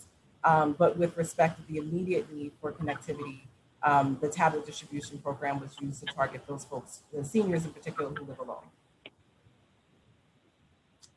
Okay, yeah, if you could provide us with updated information on that, because I know that some of the other HUD 202 building, I know there was one in my district that I wanted a hearing or the discussion that I had with them, and they were able to get very inexpensive internet access into the whole building, so that the senior didn't really have to pay that much at all. And then also the programs from the federal government, resources out there that NYCHA can also access. I mean, I think that is a key question in terms of cost. So if we can really make it very cost effective throughout the whole building, that solves the problem in terms of, you don't have to get these expensive tablets. So I think we do want to see some updates on that. So that would be very, very helpful. Back to the capital money, maybe DIPTA can answer. How much was spent on doing repairs in our senior building in the last 3 fiscal years? Do you have that information? Thank you, Councilmember Chen, for that question. Before I respond, can I just go back to your statement regarding the budget? So our needs always outpaces our resources, and so we are very proud at DIPTA to staff that has been working as we continue to do more with less. We sincerely appreciate the council's past advocacy for seniors, and we are thankful to have the continued support of the committee and the chair, especially given the city's current fiscal situation. We would appreciate your partnership in lobbying Albany and Washington, D.C. And in response to your last question, we have spent about $2 million of that $4 million. Only 2 million out of 4? Why so slow? Because it takes a while to get the especially now throughout the pandemic, to replace the HVAC system, which the HVAC systems that are needed. It takes a while to get that in place to the bidding process and procurement. When you talk about HVAC system, that was, the discussion happened way before the pandemic about, senior center not having air conditions and they happen to be cooling centers, and how could the HVAC system not be working? And we have replaced quite a few. But as time goes by, no HVAC issues do arise. Yes, and I know that, but in this year's budget, I will not accept the fact that we're in a dire budget, okay? We're getting money from the federal government, and I do expect to see an increase in DIFTA's budget so that we can meet all these, critical needs that we are talking about, improving our senior services. So I am going to pass back on to other council members because this discussion is ongoing, and I just hope that DIFTA has the, let us know as soon as possible the plan to reopen senior centers safely, so that we can let our seniors know when they can get back to their beloved center. So I expect to hear about that as soon as possible. Thank you. Thank you. One quick follow-up, back to the tablet connection. The tablet connection is going to expire next month. Did you mention anything about how, an extension of that at all, or those who have a tablet, will they be able to get, direct assistance on an extension so they don't have to pay?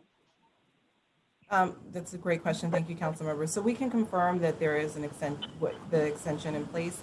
And my understanding is the services that they receive from OATS would be continuing as well. I'm not sure if DIFTA would be able to weigh in further on that question. The actual Wi-Fi subscription was for 1 year when they received the tablets. And so they will be 1 year for the actual subscription.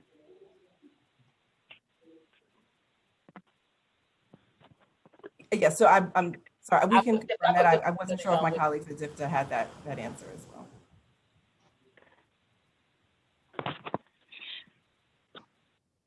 We can follow up and confirm that for you. Okay.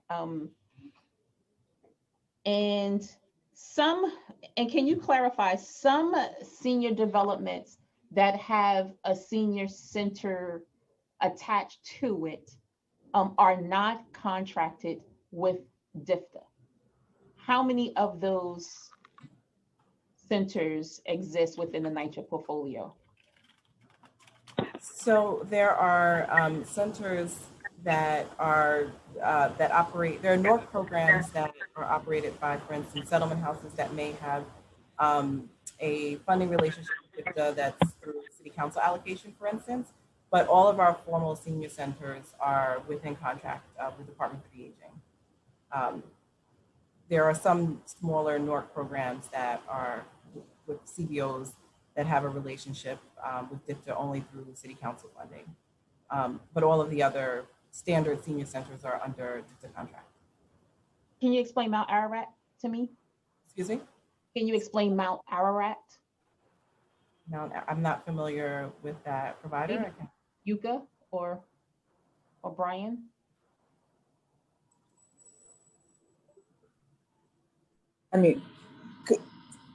Good afternoon, Council Member. Thank you for that. Yes, I know you're familiar with Mount Ararat. So there are discretionary funding there, and Wayside turned over the space back to NYCHA, but now they're in discussion with us to for us to give them access via a license agreement. So my understanding is DIFTA unfunded that program about 3 to 5 years ago, and there were discretionary fundings assigned to it. And there's a volunteer, Miss Life, I forgot her name, that's working in the center. But we have to negotiate with her to make sure we have insurance in place to support programming, ensure the seniors are protected. And Ms. Salmon from Wayside submitted a agreement a couple weeks ago. I'm still going back and forth with her in terms of all the requirements that needs to be in place to support. That was getting too much in the weeds. I was just trying to figure out the structure itself because they do not have a DIFTA contract. They haven't had a DIFTA contract since pre-2014. Right. And so, right now we have an elderly safer home program staff assigned to that location that works with Ms. Lightfoot, but I don't have any update as to if DIFTA will include that center in the next round of RFP. I mean, I think that would be one way of funding or restoring funding to that program in the future. Clarification: they are not a NORC. They are not contracted with DIFTA, right? And they are a senior building, a senior development because it's more than one building, and they have a large senior center attached to it. That's an amazing space and outdoor space. And there is no contract with the city for any kind of services. And although there is an organization that used to be attached to it, they do not receive any direct funding outside of, like the small $10,000 discretionary funding, because that's the only way that they can actually receive funding. So I just wanted a clarification because, Sadia, you mentioned that all of a sudden, like there's something, they fall into some kind of category. And I wanted to be known that there is this particular development. It's not a NORC, and they are not contracted with DIFTA, and they have had no contract with DIFTA in a minimum of 6-7 years. And so are there any other developments that fall along those same lines? So there are some vacant facilities, right? And it would have made it seem as though right. is good.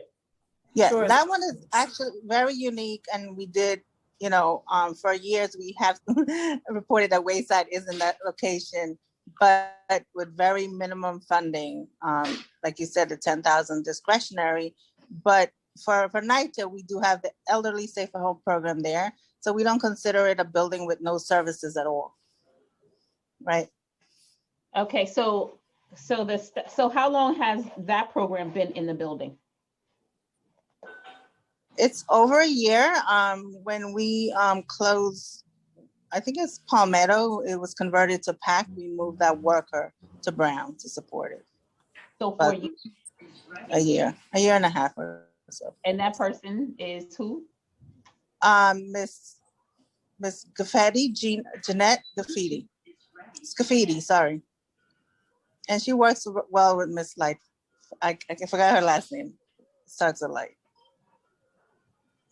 And she's on the ground in the building.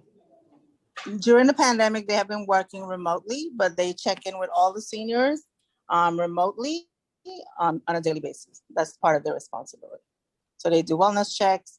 They can do virtual home visit if the seniors agree, and we have really moved towards that.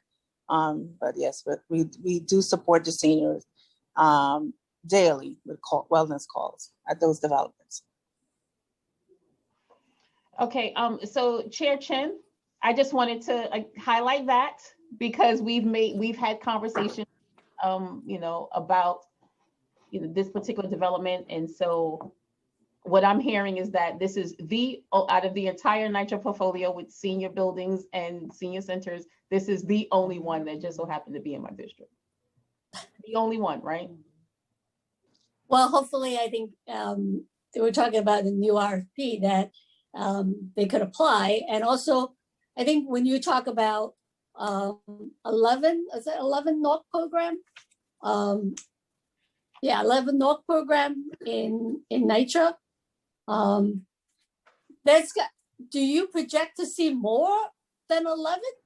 Because a lot of development have seniors aging in place. I mean, a lot of them, these developments are quite old, and a family move in, maybe with kids, in their 30s or 40s, and now they're in their 60s and 70s. So is NYCHA and DIFTA looking at, in terms of the development, how we can create more NORCs within those developments? I think a lot of our Or council- developments will, oh, sorry, Celia. Oh, No, I could just jump in. So, Councilmember, thank you for your question. So I just want to offer just one correction, just a statement I made previously. So there are 47 senior buildings or developments, not 49. I miscounted during our call, so apologies for that. And then with respect to NORCs, you're correct. A significant portion of our portfolio would meet the definition of a NORC. And so what really we would be seeking is funding for a NORC program. So 11 developments have providers with funding to offer the services that you would see at a NORC. We have certainly applied for funding and encourage our CBO partners to apply for funding for NORC. We've not been awarded from the state funding or other resources, NORC funding, but certainly we have a number of NYCHA developments that meet that criteria and community-based organizations who continually apply for those resources as well as NYCHA. well, I think we would appreciate having the list of development that you think or building that you think would qualify being a NORC, because the council have provided discretionary money just to start some NORC, so that they in the future could be in a NYCHA, in a DFTA pipeline or get funding from the state. But we need the statistics and the information so that if you can provide us, with a list of developments that you think could qualify to be a NORC, and we can share that with our colleagues in the council, and they can help us, advocate for that, because we want to make sure that the services are there for our senior. Because when you're talking about this elderly safe program, if you can also provide us with a list of which are the senior building that have this program, that would be helpful. Because I have, a number of senior building in my district, and there are some that, there is social worker and they do are able to get the help, and then others do not. So we want to make sure that every senior development have the services that they need. So if you could provide us with those information, I think that would be very helpful. We will, thank you. And I just have Chair? a few more questions that I wanted to breeze through that we want to get on record. Does NYCHA have a trained staff on hand to address elevator outages in senior buildings? Yes, we have trained elevator mechanics and repair people. And what options are available to seniors who are wheelchair bound or cannot take stairs when the elevators in their buildings are not functioning? Sure. So there's notification to tenants when there's an outage, and there's updates throughout the duration. I'm sure, as you're aware, council member, we recently had a plan. Sorry, there's noise behind me. Like every time you get into something. I'm going to talk a little louder, but we recently had an elevator action plan that was approved by the Federal Monitor. And it includes requirements around specific outreach from our property management staff and housing assistance to vulnerable tenants. This includes making sure that they have access to stair climbers and other ways to exit in an extended outage. And so that process is in place, and that's part of the elevator outage plan that NYCHA submitted as part of its agreement. Okay, and going back to the vaccinations, do you have an actual number of seniors who have been vaccinated in the NYCHA developments? So we have, of the events, the vaccination events the vaccination pop-up clinics, and now we have these long-term clinics. There have been at least 15,000 doses administered across, and these are city and state, as well as some of our other hospital partners where we've had vaccination events. There have been over 15,000 doses administered. The majority of those are to NYCHA seniors, but as eligibility has opened, we have also started to open eligibility to other NYCHA residents. Our direct outreach and recruitment and appointment registrations, however, have been focused on NYCHA seniors. This, however, does not account for NYCHA residents who are accessing vaccinations within the community, at pod sites, at houses of worship, at a number of the other vaccination distribution points that are available in the city. Is there a way for you to get that information? Like, are you doing any surveys or like self-disclosing, methods to be able to get a sense of how many of your residents are actually vaccinated, because the conversation around herd immunity is an actual thing. And just trying to figure out if you are looking along those lines to get a real number. Sure. So we don't have access to the vaccination data for good reason, but we have, the Department of Health is tracking vaccination data at the zip code level, and that's updated daily and overlaps significantly with our communities. We also are looking to, as the vaccination program continues, work to identify the number of NYCHA residents in aggregate who've been vaccinated as that data becomes available.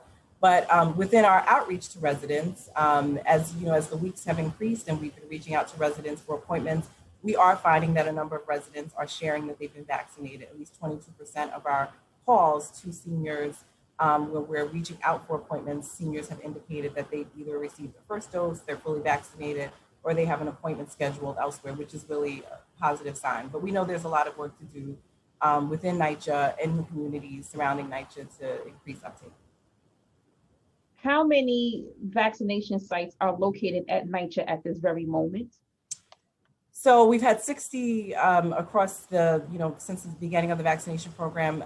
We have 11 that will be longstanding sites for at least 4 to, I want to say 14 weeks.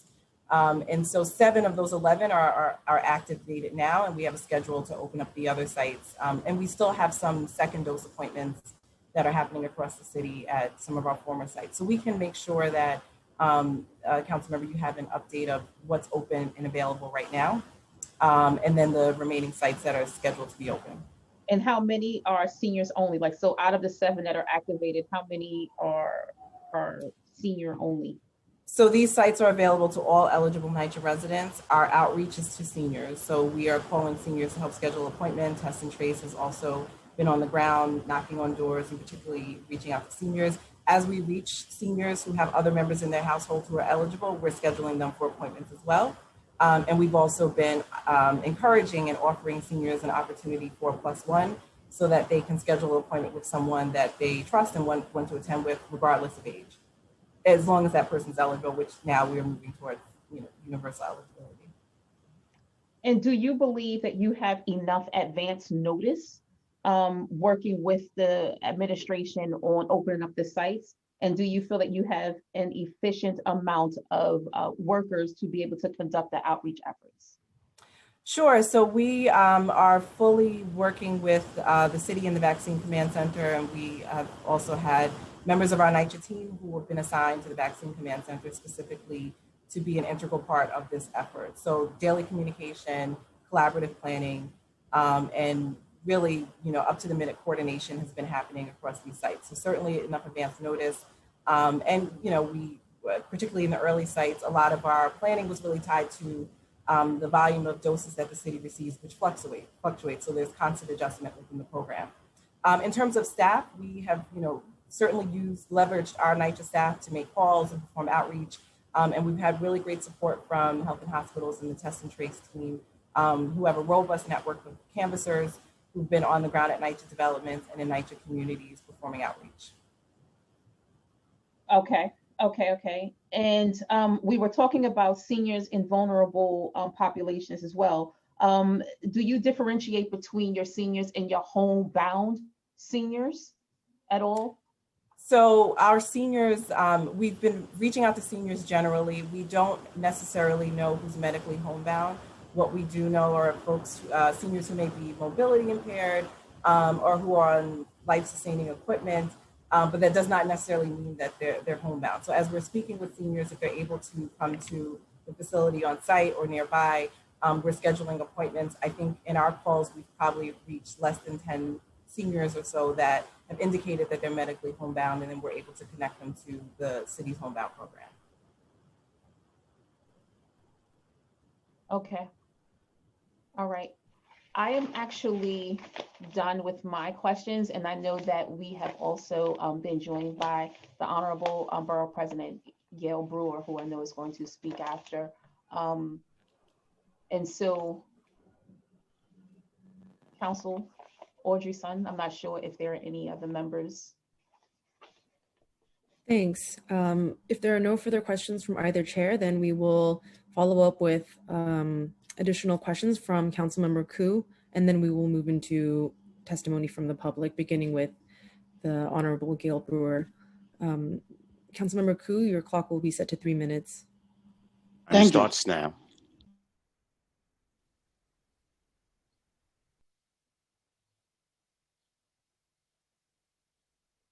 Hi, thank you both chairs for your advocacy for our NYCHA buildings and our seniors. No, we always said New York City is the greatest city on earth, you know. If we don't care, if we don't take care of NYCHA buildings and our seniors, how can we say that we are the greatest city? We are the one of the worst. And so I hope the administration and everybody involved will get involved to take good care of our senior centers and our senior citizens, because they are the treasure of our community.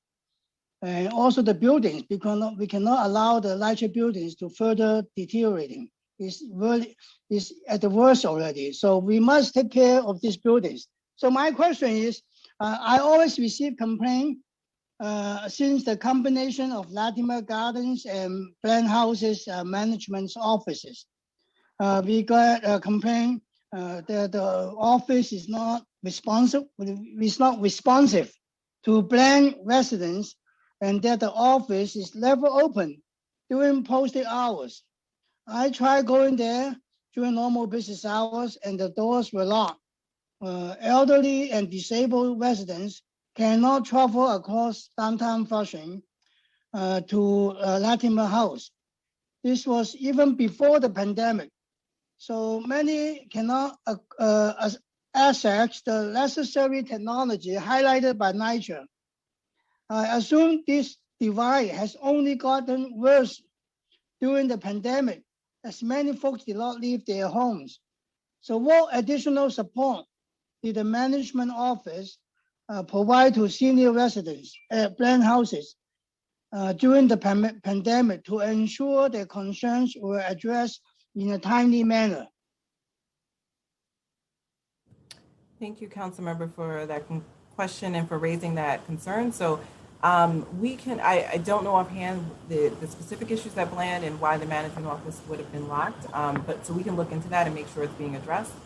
But with respect to outreach to the management office, I would also just add that while there are many digital tools that have been put in place for our residents to connect with us, our customer contact center is still available by phone, and most of the services that a resident would access at the management office should be available remotely through the customer contact center as well. But we will make sure to look into the current situation at Bland, and then I think what you're describing in terms of the management offices is a consolidation. And as I'm sure you're aware, NYCHA recently released its transformation plan for the agency, which will include more decentralization of staff, of supervision, and also the opportunity to break apart some of our consolidations so that residents have a better on-site presence from management. So we can also follow up with you and share plans within your district, and particularly at Lattimore and Bland. Okay, thank you. Please communicate with us. Yeah. Can I just? Thank you, Chair. Yeah. Thank you. I just wanted to follow up on that. I heard something about decentralization, that there'll be better services at each development. So can you share that plan with us? Sure. Yes, Councilmember. Yeah. So we can Ms. certainly Sherman. make sure that's available. And I think just high level, it's really making sure that not only property management, but the functions that support property management are closer to the field and closer to our properties, where our residents are being served and where decisions are made. And so that is really the goal of that plan, and we can share that with you. Yeah, I'm looking forward to seeing it, because that has always been the complaint that we've heard, that through the centralization, just call that central hotline, and like residents are not getting the services as quickly as possible. And oftentimes, tickets are closed and they don't know what happened. But if they can just work with their management's office and have enough staff on site, I think that would solve a lot of the issues that we've been hearing about. So I look forward to seeing that plan. Thank you. Thank you. Great, thanks very much. If there are no further questions from council members, we will now move to public testimony. We will begin by hearing testimony from the Manhattan Borough President, the Honorable Gail Brewer.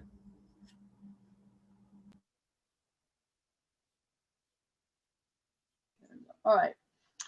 Thank you very much to Chair Chin and Chair Aubrey Samuel. This is an incredibly important discussion, and I think a lot of us have been to both the state and the city NYCHA developments during the pandemic. I certainly have. God forbid they should talk to each other, with all due respect.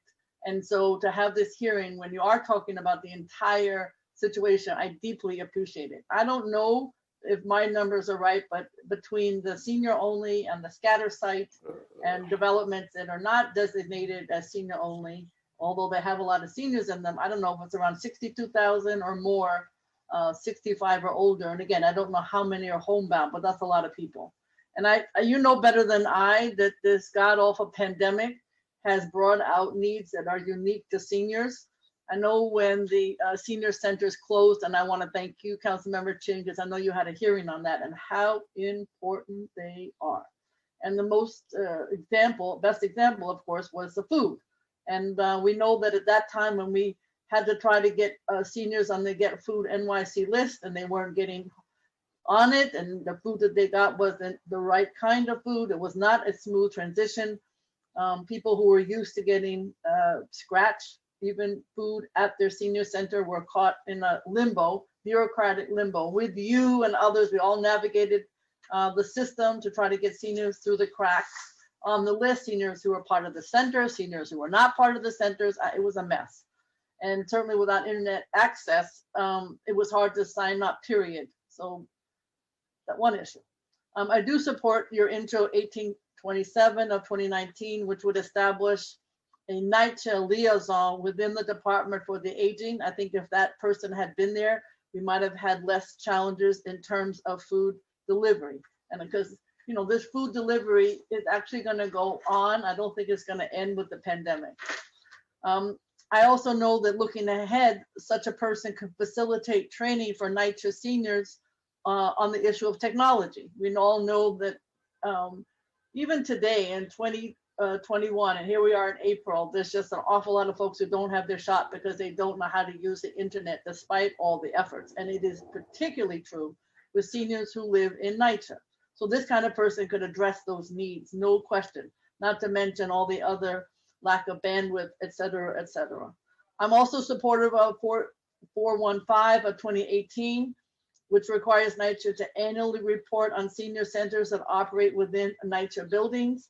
According to the Regional Plan Association in 2020, using NYC Open Data Set, which you know is my bill, NYCHA provides space for 121 senior centers citywide, or 47.5% of all senior centers in New York City. We all know that we need more.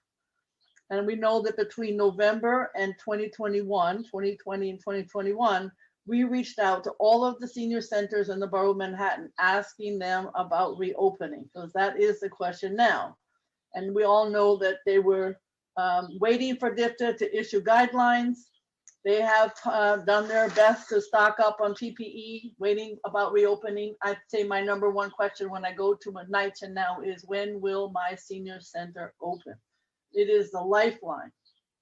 And we know that some centers during the pandemic, and I know that the city council was helpful in pushing this because we wanted the local centers to have the ability to cook and deliver their own meals in lieu of using Get Food NYC. And I think we know what the challenges are there in terms of the quality of the food. Despite all the effort, local is better.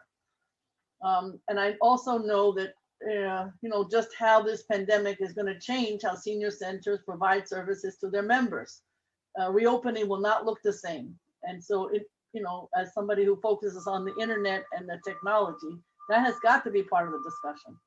So it's also so important to capture data from the centers, how many seniors are served, what programs are offered, the number of concerns that have been raised, how they're resolved, what's the baseline of new normal, because we don't know what that is. And if Intro 415 passes, the first annual report would offer invaluable data with the current state of NYCHA-based senior centers and how these centers could adapt to post-COVID. Just as one example, I am trying so hard to get a garden. We can see the old raised platforms at one NYCHA senior center. Just to get the small amount of money to do that is hard. What a great opportunity for reopening, but to have fresh fruits and vegetables that are planted by the seniors with support from the senior center. Those kinds of things need to be part of the data. Do you have that fresh fruits and vegetables? How do you get them? In order for seniors living in NYCHA to age in place during the current pandemic, they have to be able to reach the COVID-19 vaccine. So I have been, not to all, but an awful lot of centers that are offering the vaccine. And I've seen different situations. In some cases on a weekend, I will go to 7 or 8 different centers. So some that are run by Javits, some that are run by obviously different hospitals, and then the ones that the state runs and the city runs vis-a-vis NYCHA. And then poor Yuka, I call her, Yuka, I don't like what I'm seeing. Sorry, I don't care if it's midnight, 3 o'clock in the morning, Sunday, Saturday. And I want to thank Uka because she always answers my call. Thank you very much, Uka Buskett, for being such a good public servant in the city of New York. And there's lots of issues. I have to say, I'll be honest with you, and I don't want to say this, but I have to. It's just not as well organized as the other centers. And it has to be. You have the most vulnerable seniors. I don't see the numbers now. In some cases, to the credit of whether it's test and trace or Department of Health or NYCHA. It's sometimes hard to figure out who's running it, to be honest with you. But I ask, the numbers are not there. Where is the sign outside stating that this is a vaccine center? Where I know supposedly it's going to be going till June or May or another 3 weeks or whatever. But even then, the first day should be full of seniors who are getting the vaccine or others, underlying conditions and so on.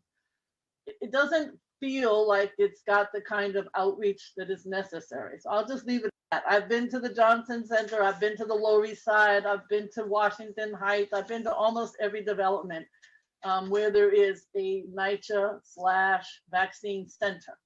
And it does need to be more populated in terms of, and I know that in some cases, I want to give you a great example on the Lower East Side where there was a J&J going on, which was good.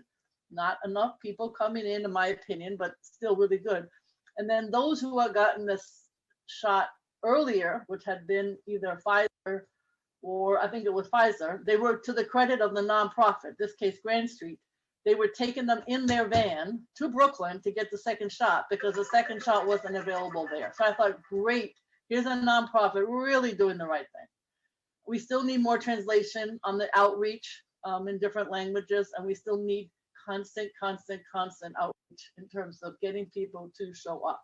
And I think even with the homebound, some are eligible for the J&J, but they're still not getting the kind of information that they need to be able to, as a homebound person, you have to fill out a form, there's online information. The senior centers are reaching out, but you just can't reach everybody. So yes, it's a hard job, but it has to be done with that kind of, this is one time life living opportunity. You're going to save a life if you do it right. So I know that robocall is used, emails, which may or may not be helpful, under the door with the leaflets. But sometimes when the robocall comes, the seniors say that when they call back, there's nobody answering the phone. And you know how seniors are. If somebody doesn't answer the phone, they may not even leave a message. So robocalls with a number that's not answered isn't necessarily helpful, particularly if there's a language issue. Print information in different languages is really the way to go. So I'm simply here to say that we can't age in place if we don't in a pandemic unless our city is intentionally prioritizing seniors in public housing. So I think I've tried to outline some of the issues, put a sign outside. It's true that you can't, this is an interesting problem. You can't tell the world blasting it into the city's vaccine site, because if you do, then with all due respect, the white people are going to show up. From Westchester, they showed up, and one night I had to kick them out personally. So you do have to have a local strategy. And what has been working elsewhere is you give a tenant leader, I don't know, 20, 30 slots and say, listen, this is amount you need to fill up for this particular Saturday or Sunday. That seems to be working. And I don't, or you go 10 times under the door with a leaflet, but it has to be a trusted partner that's calling that senior. Now, maybe the numbers are up, but I just heard 15,000. I don't know, that's state and city. It's hard to see if this is both because not great communication. So I want to say congratulations on the hearing. I know I've talked too much. I feel very passionately, and I appreciate the opportunity to share what I've learned. Thank you.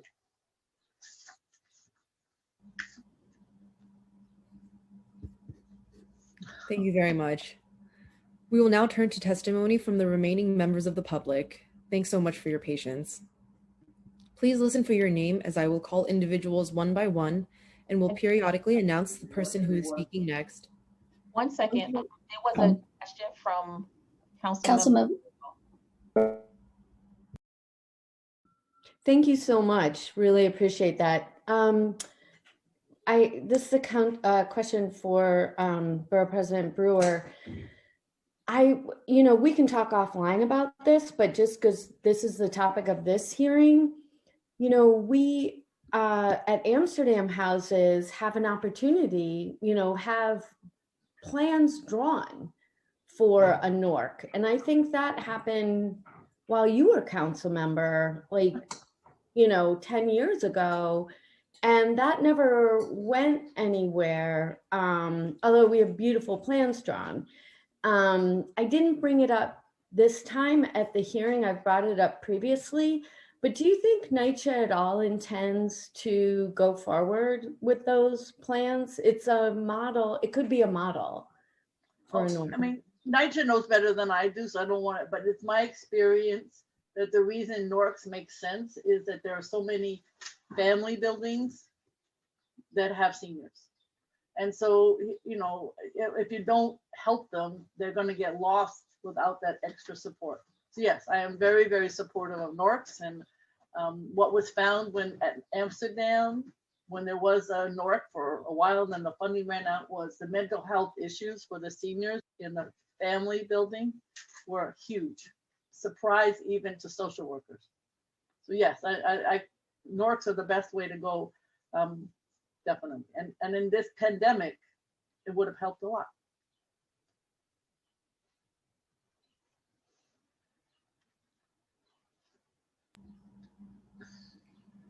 Thanks very much. If there aren't any further questions, we will now turn to testimony from the remaining members of the public. Once again, please listen for your name to be called. Once your name is called, a member of our staff will prompt you to unmute, and the Sergeant-at-Arms will set the timer and announce that you may begin. In the interest of time, your testimony will be set to 3 minutes. I would now like to welcome Beth Williams to testify, followed by Brianna Payton Williams. Time starts now. Hey there, my name is Beth Williams, and I'm the Deputy Director of Legal Services for Project Guardianship. We were a demonstration project of the Vera Institute of Justice before we spun off. We serve as court-appointed legal guardian to many, many elderly people in New York City, and we've served hundreds in our 15 years that we've been in service. I personally have represented many seniors across New York City who reside in NYCHA Public Housing. And based on my experience, there are a couple of reasons for seniors to be displaced from their homes. One is they have a decline in their health and their ability to perform activities of daily living, and that necessitates they go to a nursing home. And the other reason is that their tenancy is terminated and they're evicted. Generally, that's due to recertification issues, non-payment issues, or nuisance issues that can directly be related to cognitive decline. I'm really concerned that the senior centers aren't open and visitation programs aren't happening because of the pandemic, because there's really not anybody watching what's happening to seniors in NYCHA buildings. And when nobody's really keeping an eye on them, that means that they are not going to get the medical assistance and the support that they need. at home. And that is what often results in them declining and ending up in a nursing facility. And without a strong advocate with a lot of time and resources, getting them home is often an impossible hurdle. One issue that I've seen for people that end up in this situation is that it's impossible to get a reasonable accommodation from NYCHA because maybe a wheelchair won't fit through a doorway, or there's not sufficient space for a live-in aid. Sometimes the alternative to a reasonable accommodation is to move somebody to a different apartment, but that's sort of the antithesis of aging in place. Another issue which people have testified about is the condition and the habitability of the apartment.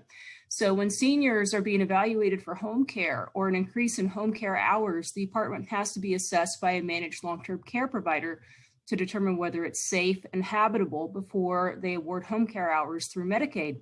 And sadly, given the state of many of NYCHA's developments, apartments don't pass the habitability requirements of a managed long-term care provider. And of course, these requests for repairs, if they're acknowledged at all, can take months, if not years, to materialize.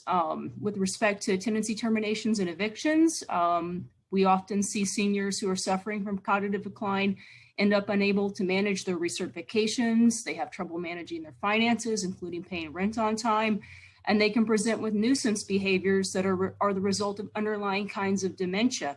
And a lot of times these people also become victims of elder abuse, where unauthorized occupants may move into their home. Time expired. Or a bad character steals funds that they would otherwise use to pay rent. So it'd be really great for NYCHA to implement policies that at a minimum provide seniors with a guardian ad litem by right in any termination proceeding for seniors who are 60 and older. And I would like to say just before I end that while legal guardianship isn't the first line of defense in ensuring seniors age in place in their community homes, we have been very successful in maintaining our clients in the community. And I hope NYCHA administration would be open to ongoing trainings for their staff and decision makers on the use of legal guardianship and the role of a legal guardian when there are no family or friends that are able to provide support to its senior residents. Thank you so much.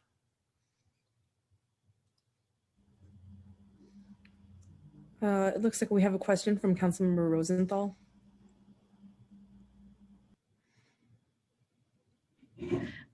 Thank you so much. And I'm confident council members Ampry Samuel and Chin know the answer to this. So this is for my edification. Really appreciate that testimony, Ms. Williams. And I'm wondering, is there someone who you can speak with directly at NYCHA on these issues? Who's your contact? We don't really have a person in administration who we've reached out to. We generally deal with housing managers and housing assistants in the developments where our clients live. But generally, when we try to get through to NYCHA, we go through our contacts at HRA or APS, and they're able to help us get in touch with somebody who can move on issues of habitability and accommodation. But it would be great if we did have somebody that we could speak with directly. Okay, I'm seeing my liaison is on this call, this Zoom, I think. Although he may have just stepped away. But I don't know, it strikes me this should be number one, pretty straightforward if we had a policy about it. And number two, a person who you should be able to work with. That would be great. Yeah. Okay. Thank you so much. Thank you, chairs. Appreciate it. Yeah, I think we can connect you with the NYCHA leadership, who's here today with family services, so that you do have a direct contact. So I guess our committee council can help you connect. Thank you. Thank you. Great, thanks very much. We will now hear from Brianna Payden Williams, followed by Leo Asen. Time starts now. Thank you. Hello, I'm Brianna Payden Williams, the Communications and Policy Associate at Live On New York. Thank you for the opportunity to testify today. Live On New York's members include more than 100 community-based nonprofits that provide core services which allow all New Yorkers to thrive in our community as we age. In New York City, NYCHA represents one of the greatest providers of affordable housing for low-income seniors. Currently, 38% of NYCHA households are headed by an older adult age 62 and older. Just as the buildings are aging, so are the tenants that occupy them, making the need for quality and safe services in NYCHA paramount to the success of the community. Unfortunately, providers of services such as senior centers and NORCs that operate in NYCHA community spaces face daily challenges just to keep the doors open. While an emphasis must be placed on improving the living conditions of residents living in NYCHA developments, it's also important to acknowledge senior service providers have not been immune to the challenges during the pandemic. Prior to the onset of the pandemic and potentially exacerbating the pandemic's impacts, inadequate conditions in NYCHA developments, including poor ventilation systems, broken elevators, and leaking roofs, are just one of the many challenges providers have worked to alleviate. While working to mitigate these repairs, providers are frequently faced with fines and violations, in addition to lengthy approval processes by and exacerbate the timeline for repair. The impact of these fines and conditions are not only monetary. Instead of spending critical time providing critical services for NYCHA residents and the surrounding community, providers are forced to become experts in the nuances of repair systems outside of their job description in order to simply stay afloat. This impact cannot be understated as these nonprofit providers work tirelessly to provide high-quality services to those who need it most. Now, in the midst of a pandemic, it's critical that these repairs and conditions are addressed, as they pose an even greater risk for residents and staff as we look ahead to resume in-person services and programming. In response to these difficulties, Live On New York recommends the city must work to continue to increase capital funding for public housing, to support ventilation upgrades and other critical infrastructure improvements, redirect fines to ensure nonprofits are not penalized for violations that are out of their control, and fully fund the indirect cost rate initiative, which is critical to ensuring nonprofits operating in NYCHA remain viable in the future. In addition, Live On New York strongly supports intro number 1827 that would provide a dedicated NYCHA liaison within DFTA. To ensure there is a clear and consistent line of coordination, there should be an individual within DFTA whose sole focus is to coordinate with NYCHA on matters impacting older adults. We also support intro number 415, excuse me, that would require NYCHA to report annually on senior centers within NYCHA buildings. As we look to create better solutions for older adults who rely on senior centers for critical services, receiving an annual report from NYCHA would provide senior services and community-based organizations with the necessary information to create evidence-based solutions. And I'll just close on, as we look ahead to warmer seasons when senior centers located in NYCHA will act as cooling centers for those in need, NYCHA developments and DFTA fiscal must work to accelerate the approval process for repairs and replacements for poor HVAC systems. Further, as DFTA moves towards reopening of in-person senior services, funding and flexibility for budget amendments must be prioritized to ensure senior centers in NYCHA can proactively address leaks and other issues. Thank you for the opportunity to testify.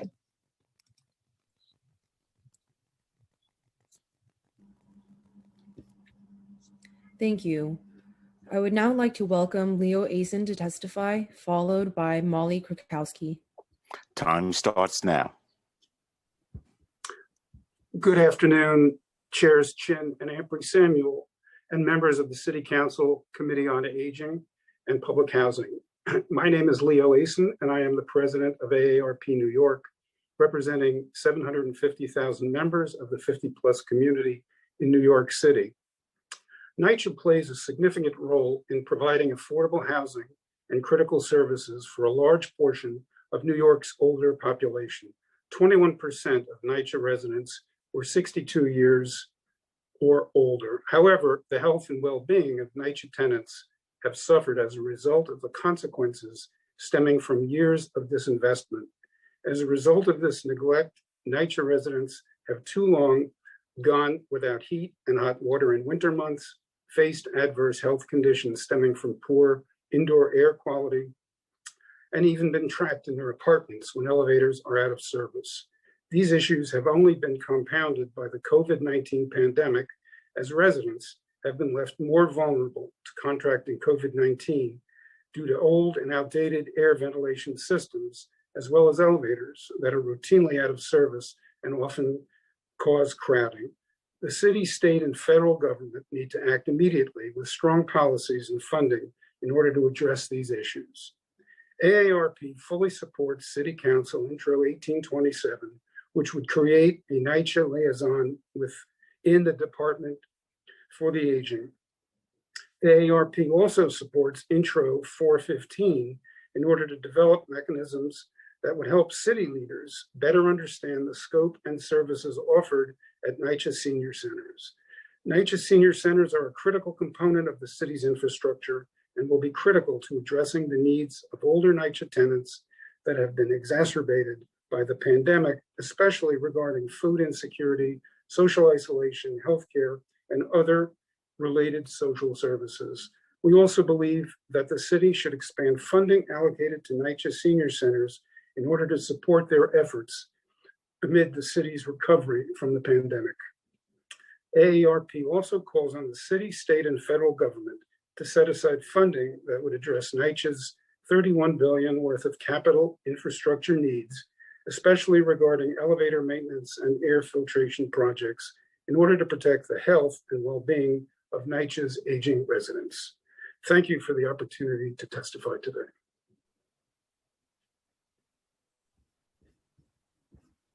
Thank you. I would now like to welcome Molly Krakowski to testify, followed by Suhali Mendez. Time begins now. Hi, good morning, afternoon. My name is Molly Krakowski. I'm the Senior Director of Government Affairs at JASA. I'd like to thank Chair Embry-Samuel and Chair Chin and members of committees for hosting today's important hearing. JASA has served New York as one of the largest organizations and trusted agencies serving older New Yorkers for the last 50 years in Bronx, Brooklyn, Manhattan, and Queens.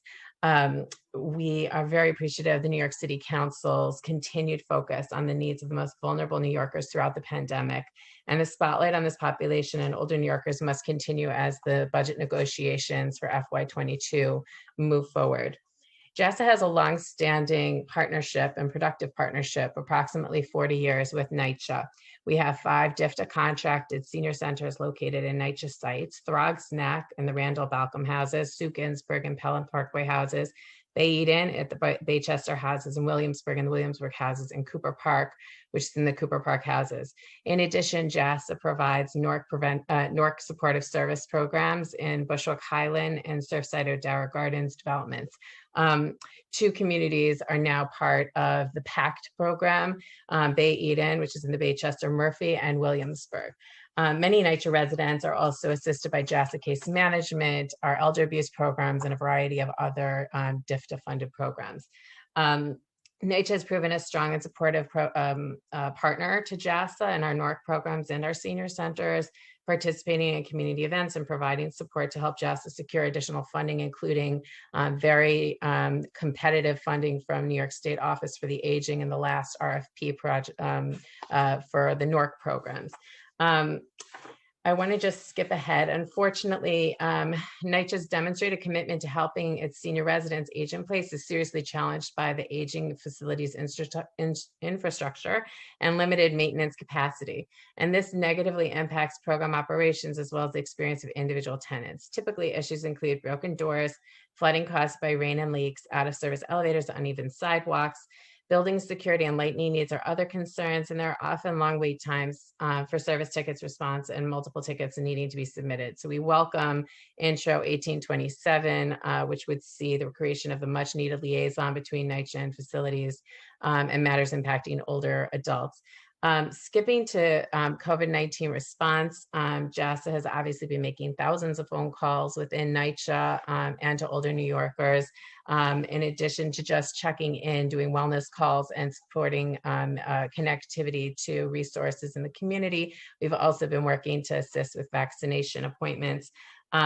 we applaud the city's outreach and providing the technology, the oaths, and the tablets. That being said, we would like to see, if this moves forward, a connection between tablet distribution and service providers in NYCHA. It would have been, and it could be very beneficial to have connectivity between senior service providers who are already existent in the community and those who are receiving the tablets to build on their benefit to the community. And finally, Jess is working closely with the city to outreach, like I said, to set up vaccinations, but also we're serving in partnership with NYCHA as pop-up clinics in a number of our sites, as well as our Bay Eden Senior Center, which is going to be a longer-term clinic for COVID vaccinations. We're also identifying homebound NYCHA residents who are in need of vaccinations in the sites that we serve as part of the latest vaccination campaign for the homebound. We look forward to continuing our collaboration with New York City Housing Authority, DFTA, and the New York City Council. Thank you very much. Thank you. I would now like to welcome Suhali Mendez to testify, followed by Melissa Sklars. Time begins now. Hi, everyone. Good afternoon. My name is Suhali Mendez, and I'm a senior advocate at New York Lawyer for the Public Interest Disability Justice Program. New York Lawyers for the Public Interest is a civil rights organization with a robust disability rights practice, which also has a housing advocacy for people with disabilities. And this is a very important part of our work. We represent tenants in matters including the need for reasonable accommodations, such as apartment and common area retrofitting, transfers to accessible apartments, protection of the use of service animals, as well as other housing discrimination issues, such as source of income discrimination. We appreciate the opportunity to provide testimony regarding this matter, and we want to commend the work of the introduction to Bill 415, sponsored by Councilmember Chin, and the introduction of the Bill 1827, sponsored by Councilmember Ampry Samuel. It is important that the New York City Housing Authority creates accessible resources and spaces for its senior citizen residents and people with disabilities. In order to meet the needs of seniors that live in NYCHA developments, as well as all New Yorkers with disabilities, NYCHA must take immediate action to increase the number of accessible apartments within NYCHA's portfolio, making reasonable accommodations and modifications for existing NYCHA tenants, as well as vastly decreasing the amount of time that tenants with disabilities must wait in order to obtain accessible housing and/or reasonable accommodations within their units. NYCHA must increase its accessible housing stock in order to meet the needs of NYCHA tenants who are senior citizens and/or have disabilities. In order to facilitate some of the needs of tenants who are senior citizens and/or people with disabilities, it is imperative to have the appropriate resources available and have accountability on the effectiveness of these resources. Over the years, we have received calls from people with disabilities who occupy NYCHA's housing spaces and waited months, even years, for reasonable accommodations, or even to be transferred to an accessible apartment. We hear frequently from NYCHA tenants that they report the elevators are in woeful disrepair and continuously breaking down, leaving them trapped and isolated from their communities. Accessible features such as elevators must be maintained in working order so that they can be readily used for all individuals within NYCHA. As documented in the New York City Accessible NYC report, approximately 11% of New Yorkers, over 1 million people, disclose living with disabilities. Furthermore, as noted in the mayor's housing report, I'll wrap up. Residents who are at least 65 years old are projected to increase 40% between the years 2010 and 2040. So nearly 40% of NYCHA households are headed by residents who are 62 years or older. New York City has reportedly promised to build more senior housing on existing NYCHA land which thus far has been wholly insufficient to address the crisis of people with disabilities who live in these residences. And in order to meet the needs of these tenants, NYCHA and New York City must make further immediate action to address the needs of senior citizens and tenants with disability.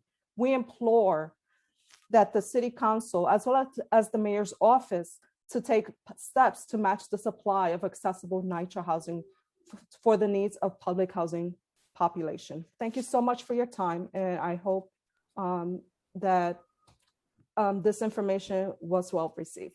Thank you. Thank you. I would now like to welcome Melissa Sklarz to testify, followed by Bonnie Lumagui. Hi, good afternoon. My name is Melissa Sklarz. I'm the Senior Government Relations Strategist at SAGE. SAGE was founded in 1978. It's the oldest and largest organization dedicated to improving the lives of LGBT older people in New York. I want to thank Chairs Ampry Samuel and Chairs Chin. Always great to be with friends. Housing is a basic need in New York, and New York City housing needs are critical. Data shows that there are 3.2 million people in New York State over the age of 65 and 1.1 million over the age of 65 in New York City. The estimates would be 200,000 LGBT elders in New York State and 100,000 LGBT elders over 65 in New York City. As of today, there are 230 units of LGBT welcome affordable housing in New York City, and that is our SAGE housing. In 2019, we opened Stonewall House in Fort Greene with 145 affordable units of LGBT-friendly affordable housing. This year, we are opening the Crotona Pride House in East Tremont with 83 units. People are moving in as we speak. Of course, our schedule was delayed by a year of COVID. In Stonewall House, 25% were set aside for formerly homeless. And in Crotona, 30% was set aside for formerly homeless. Both buildings are anchored by SAGE centers, state-of-the-art centers that will be beacons for not only residents that live in these buildings, but for elders throughout the community and the neighborhood. They will provide services and programming for everything that elders will need to navigate being in New York. So the irony right now, we have the Stonewall generation. The people that gave us the Stonewall riots are at risk for stigma, discrimination, lack of security, and health needs. What we've shown is that case management and support services diminish healthcare and costs and reductions in ambulatory care. SAGE and the New York City Council can show the way nationwide for LGBT-friendly affordable housing and services.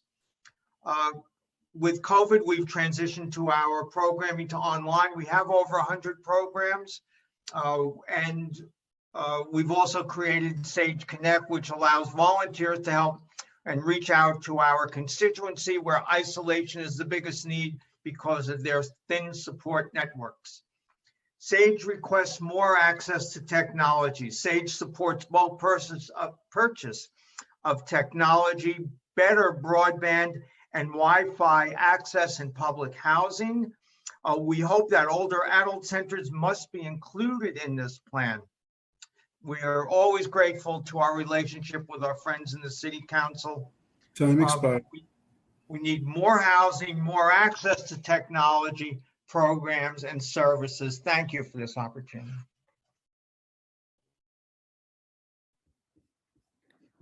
Thank you. I would now like to welcome Bonnie Lumagui to testify.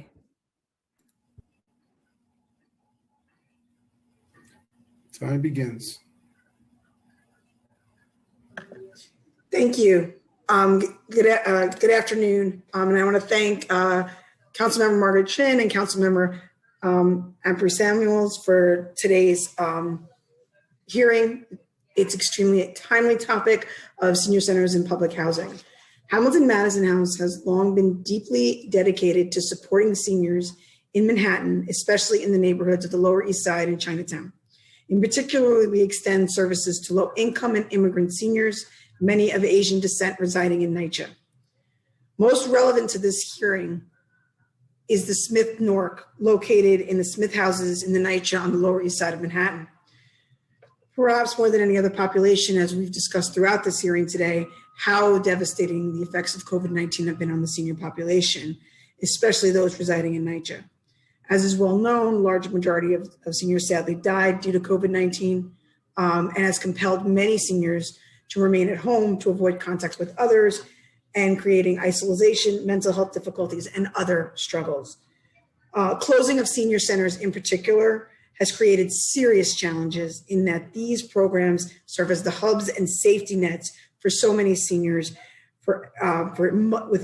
needing multiple essential purposes: meals, translation services, access to so many other vital programs.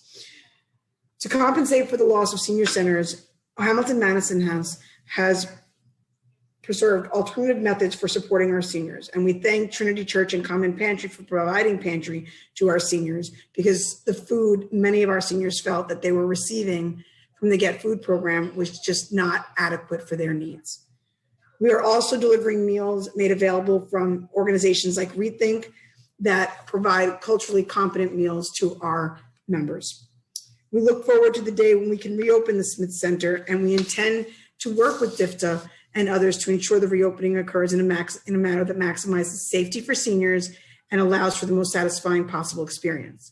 The other thing that we really need to talk about is the support for immigrants, ensuring that all seniors serving immigrant populations are fully equipped to respond to the unique post-COVID-19 needs of the population with respects to matters of nutrition, health, culture, and language needs. And also to support seniors who feel anti-Asian and other anti-immigrant sentiment makes them unsafe to travel independently. Our recommendations to DFTA for comprehensive safety measures: issue safety and screening protocols and procedures and extend the resources necessary to comply, including staffing to manage screening and temperature checks. Extend resources to allow for proper ventilation, adequate cleaning, and crowd control.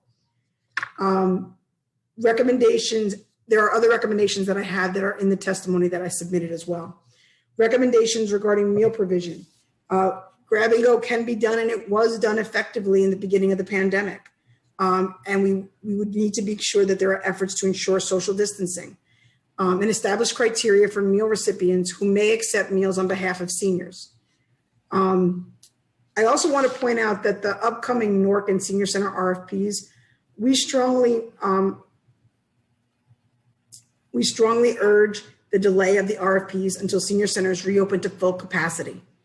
To complete a proposal for a multi-year contract requires time and attention that is not presently available, as organizations are focused on meeting the increased needs that the pandemic has created. We also find it impossible to plan and develop programming in our current situation with COVID, and we do not have a clear timeline for reopening. If a new RFP is issued, we recommend that a new concept paper that reflects the latest circumstances and afford direct service organizations the opportunity to comment and thereby share perspectives about the ways in which the environment has been altered by the pandemic and how accordingly programs should be shaped for the future. Thank you again. Hamilton House will be pleased to partner with the City Council and DFTA to ensure a safe and productive reopening to senior centers in NYCHA. Thank you. This concludes the public testimony. If we have inadvertently forgotten to call on someone to testify, please use the Zoom raise hand function now, and we will try to hear from you at this time.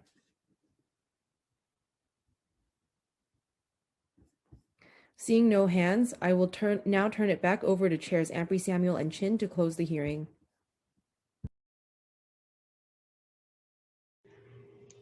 Thank you so much. I first want to recognize all of the suggestions that were made during the public testimony. It's been very helpful, and some great suggestions that should be incorporated. I didn't even touch that. The suggestions that have been made are greatly appreciated, and we should be utilizing that information in our conversations with the administration. I'll end with this. We should be proactive. We should be proactive and not reactive. Instead of waiting to be told what to do and waiting to be told about next steps, we should be working together and dictating policy and procedures and how we are working with our seniors. And I hope that this hearing spoke directly to the issues and how we can actually work better together on behalf of our seniors. So I want to personally thank Chair Chen for your partnership and your ongoing advocacy on behalf of our aging New Yorkers. So thank you. Thank you to NYCHA for your testimony, to the advocates, and to DFTA. And with that, I'll turn it over to Chair Chen. Yeah, thank you. I wanted to thank you, Chair April Samuels, for co-chairing this important meeting and for your strong advocacy for our residents in NYCHA. It is so critical that we have these hearings and then we hear what's going on in NYCHA and in DFTA, and then also hear from the suggestions from our advocates. And what the takeaway is that you hear from the provider, they're ready. They're ready to reopen safely. All they need is the go-ahead, and also the resources to make sure that there is resources for the deep cleaning and everything that needs to be in place. And that's why we are demanding from the administration, a plan has to be in place, and we have to get our center open back up and address, the needs of our senior and our growing senior population. And we know that from the pandemic, there are a lot of seniors who were never connected to senior center, actually found out about our senior centers because they was the one that were helping them with the Get Food program and helping them with other needs that they have. So I just wanted to really thank all the advocates who came with your suggestion, our borough president, and all the staff and sergeant who helped make the hearing successful. And we will continue to follow up with you because right now it's the budget process. And we have to make sure these critical programs are funded by the administration. And as I said earlier, this time there is no excuse for no money because there are money coming down from the federal government and hopefully also from the state government. So we have a more robust budget this year, and we got to make sure that critical programs and repairs are being funded and our NYCHA developments are being taken care of. So thank you again for everyone for coming today. And I'll turn it back to you, Chair April Samuel, to close up. Thank you. And that will conclude our oversight hearing with the with the Committee on Public Housing and the Committee on Aging, titled Seniors Aging in Place in NYCHA During the Pandemic. Thank you so much, everyone.